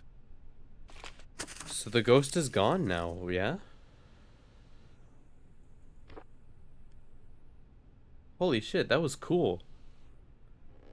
So it gives you like a little test on the information that you've gathered. That's nice.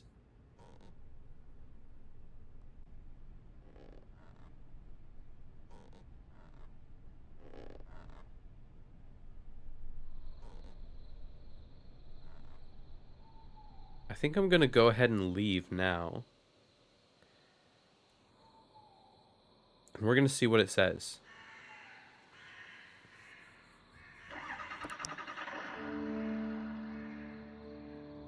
Alright, I don't think we got any experience, maybe.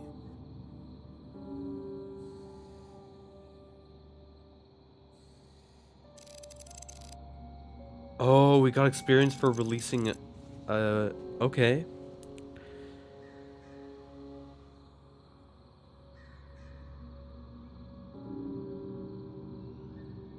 Yeah, fuck, that's cool.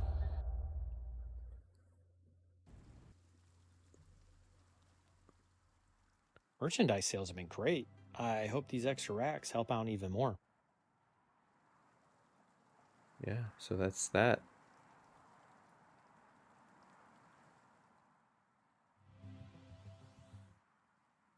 God damn. Dude, this guy went fucking ham with the merch.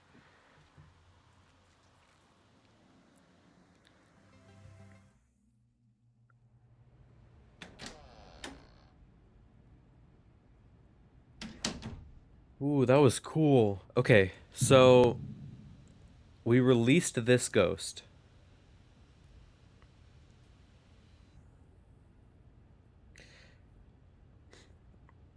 I think next, I need to figure out how this guy died. I don't know if. I mean, maybe that's not like a question that it's gonna ask me.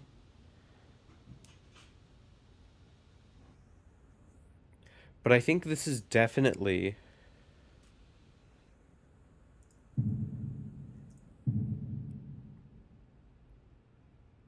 Let's see, what type of ghost would he be?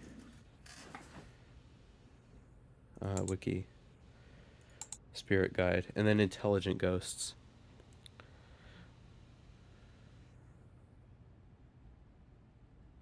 Okay, so we have intelligent ghosts. Location and haunts it finding indicate the individual lived in the home. Oftentimes, meter.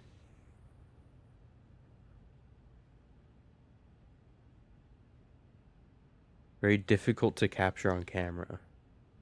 So the guy was not difficult to capture on camera at all. So I think he's a shadow person, right? Most paranormal investigations believe that these entities left their lives unfulfilled. In a rare number of cases, resolutions for the spirit was identified and achieved, causing the spirit to disappear. One such case was. Okay, so I can't just. With how that worked, I need to be able to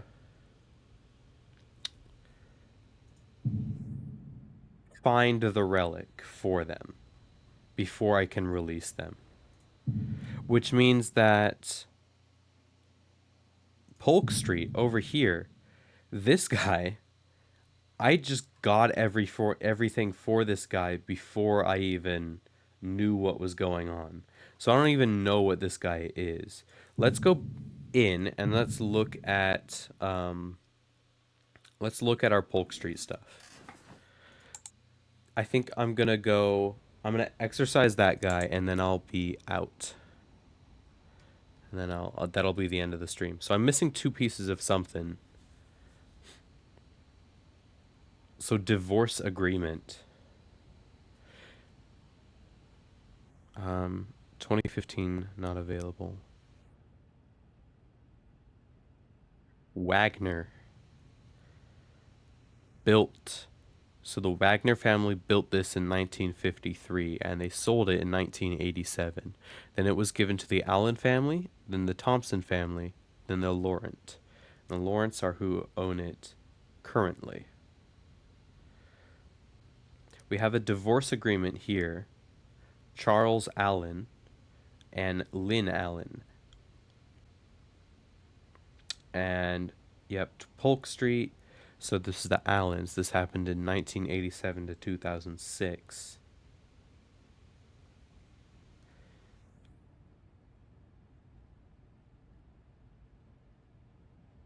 Okay, this divorce agreement is made and entered as of the 17th day of November 1992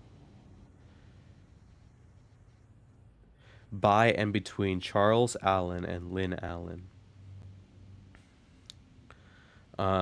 Whereas petitioner and respondent were married to each other on or about the 17th of 1986.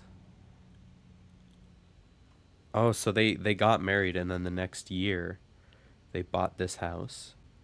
Petitioner were separated on or about the 19th day of October 1992 and are currently living separate and apart.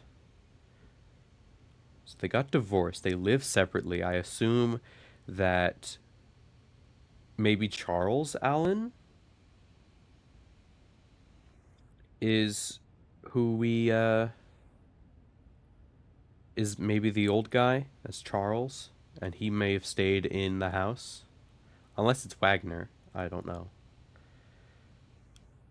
Um, Both petitioner and respondent are currently members of Air Forces, and petitioner is currently members, so not applicable. No Air Force here. A full and complete financial disclosure has been made between the parties to each other of all their respective assets, both joint and separative. And separate, sorry, the accuracy and truthfulness of which forms basis of this agreement, and whereas both parties have given much thought, careful consideration, desire, and therefore petitioner is also support. Okay. David Allen. Charles Allen and Lynn Allen. So who the fuck is David Allen? 1984 to 2015. So he died 2015 when the current owners of the house bought it.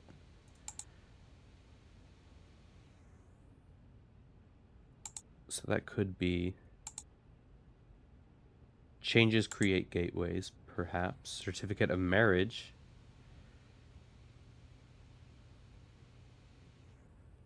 Deborah Tyler.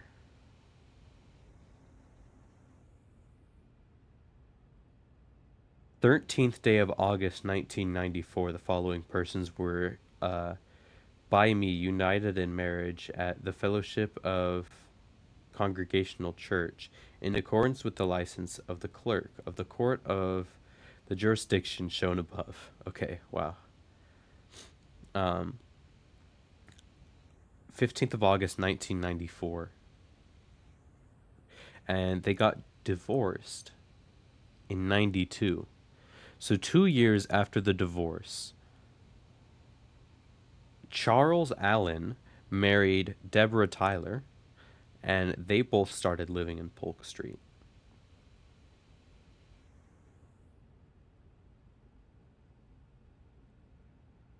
Spruce Street, hey. What's this? David is where card was found? What?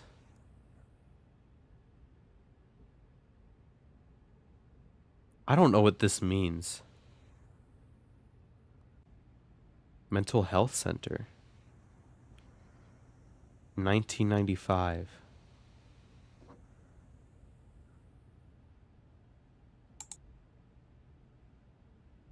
Concerned enough for evaluation. Of who?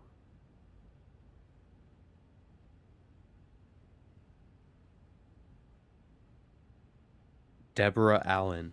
So this is the person that Charles married 2 years after his divorce.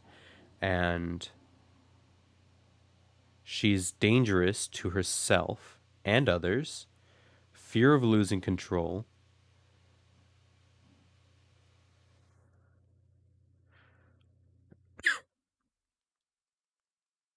active recurrent thoughts,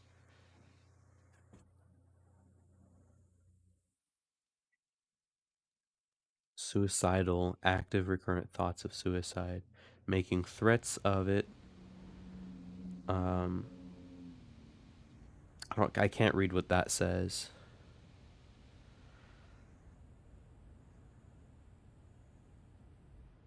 Past suicide not applicable. Homicidal, consumer desire denies current thoughts of other directed harm at this time. Okay, so they don't have thoughts about hurting others, yet they are marked as a danger to themselves and others. Risk assessment weekly for 2 weeks. Monitor for, I don't know what that says. January 15th, 19. Oh, date of birth. 19, is that 65? 65? Oh, I mean age 28. And if they were married in 1994, 94 minus 28 is 60.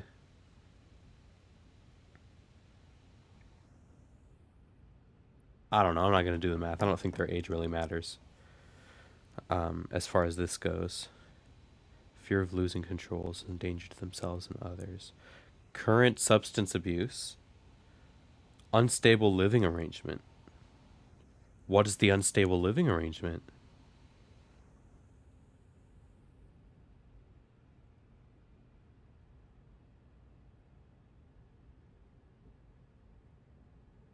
Police report on April 23rd, 1995.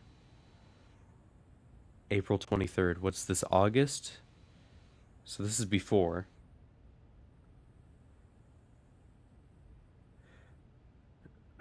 Okay. On April 23rd at 5:50 p.m., dispatch received a call from a resident on Polk Street stating that they heard loud, angry screaming from the house next door and loud bangs shortly thereafter. The caller stated they wanted to remain anonymous. I arrived at the residence around 6:02 p.m. and a woman answered the door. She identified herself as Deborah Allen and remained calm and respectful while we discussed. I asked if anyone else was in the home and she replied that her stepson was in his room. I asked if I could talk with him and she answered yes. The boy identified himself as David Allen and said he was 10 years old. He appeared to have been crying and had fresh scratches on both sides of his neck. But when I inquired about my observation, he said his allergies were bothering him and he had no idea how he got the scratches. I did not press him further. Why? Okay. I asked Deborah about my observations of David, and she replied, you know how boys are. They're always roughhousing about something. She denied having anything to do with his tears or scratches. Inform residents at Polk Street about the complaint and interviewed all known inhabitants. Not enough evidence to confirm an incident or crime? Just to be sure, where was Charles? Was he at work or something? Maybe he was at work. Obituaries. So David Allen, he lived past this. Lived to be 31 until he died. Died Tuesday, August 11th, 2015, unexpectedly while spending time with friends. He was born in New Eidolon in January of 1984, the son of Charles Allen, a true artist. Who was the mother? It would have been um let's see, it would have been Lynn. So he would be the son of Lynn and Charles. They got divorced. I assume he lived with Charles, who got married to Deborah, um, his stepmom, and she sounds like she was allegedly a bit abusive to this boy, with scratch marks on his neck, and Charles wasn't there. Okay. A true artist since early childhood, David enjoyed sculpting and painting in his free time. He was also an avid reader and worked as a clerk at Nobel Books, a local shop that he frequented as a young boy. Surviving David is his father, Charles Allen. Funeral services will be held at. Charles is still alive? I guess he was only 32 in 1994. That would make him what? 1990, 2015 minus 1994.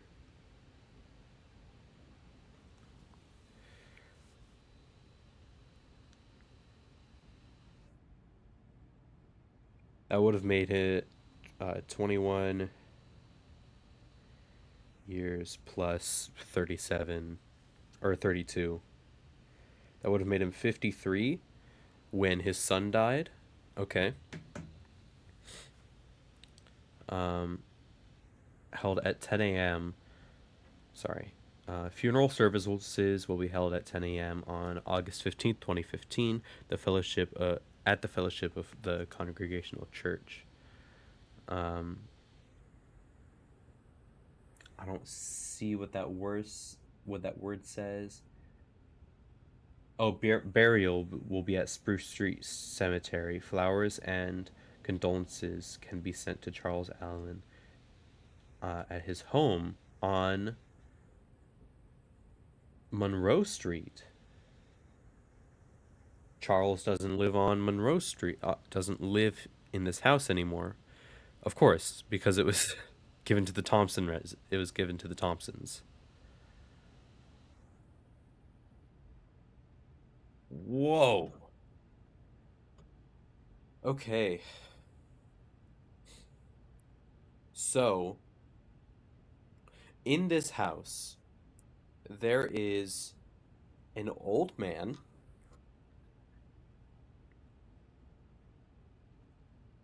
Mind you, we're still missing some things on this house. So, in this house, there is an old man. There is, I think I remember seeing a woman in the bedroom. There's this old man here who is not Charles, I don't think. But we find a ring. There's a woman. I'm going to assume that this is Deborah and a boy. And this has got to be David. We have a death certificate for David, and he's experienced trauma in this house. Um, it seems like we have more papers on this guy. So I'm going to go in. Actually, I'm not. I'm going to hold myself back. We've been going on for 2 hours and 15 minutes, and that takes a bit to uh, for my editing software to get through. So I'm gonna leave it. We're gonna come back to this, um, and we will either on our next one. Sorry, let me get out of here. I'm gonna get out of here. So on our next time back, we will either go to the first house and we will take care of the poltergeist, or we'll maybe interact with the guy in the garage a little bit more. The other guy, I think it's going to be a little bit rough. It seems like I need to get more audio evidence for him, and that might just take a long time. Um, or since we can get the relic and exercise that ghost. All we need to do is understand what his actual story is and what type of ghost he is. Um, I think he's residual. If I remember the old guy, he's the one that we've gotten a picture of. I think he's residual because he had a path from the basement that he went up and around into the kitchen, heading towards the living room, and I think that's about where he stopped. And I think I saw him take that route a few times, and I caught that with temperature and EMF, right? Um, so I think he's residual, but I just want to make sure before I go and buy the stuff to actually get rid of him. Anyways, so that's that. This is an amazing game. I love this game. It's like I'm a little detective. This is amazing. But like usually in games that require me to be a detective and require me to do like hard thinking work and like lore and like thinking about lore and stuff, I'm terrible at it. I'm usually pretty bad at connecting the dots. But I don't know. This format, maybe it's because they literally give you so many answers. If you're just able to read all the stuff, that makes it easy. But fucking dude, this is great. This is great. Okay, so I will come back to this. Anyways, bye bye. Oh, if you're on YouTube, like, comment, subscribe, share. I don't know. Do something. Give me a little bit of love. Like, come on, please. Anyways, bye guys.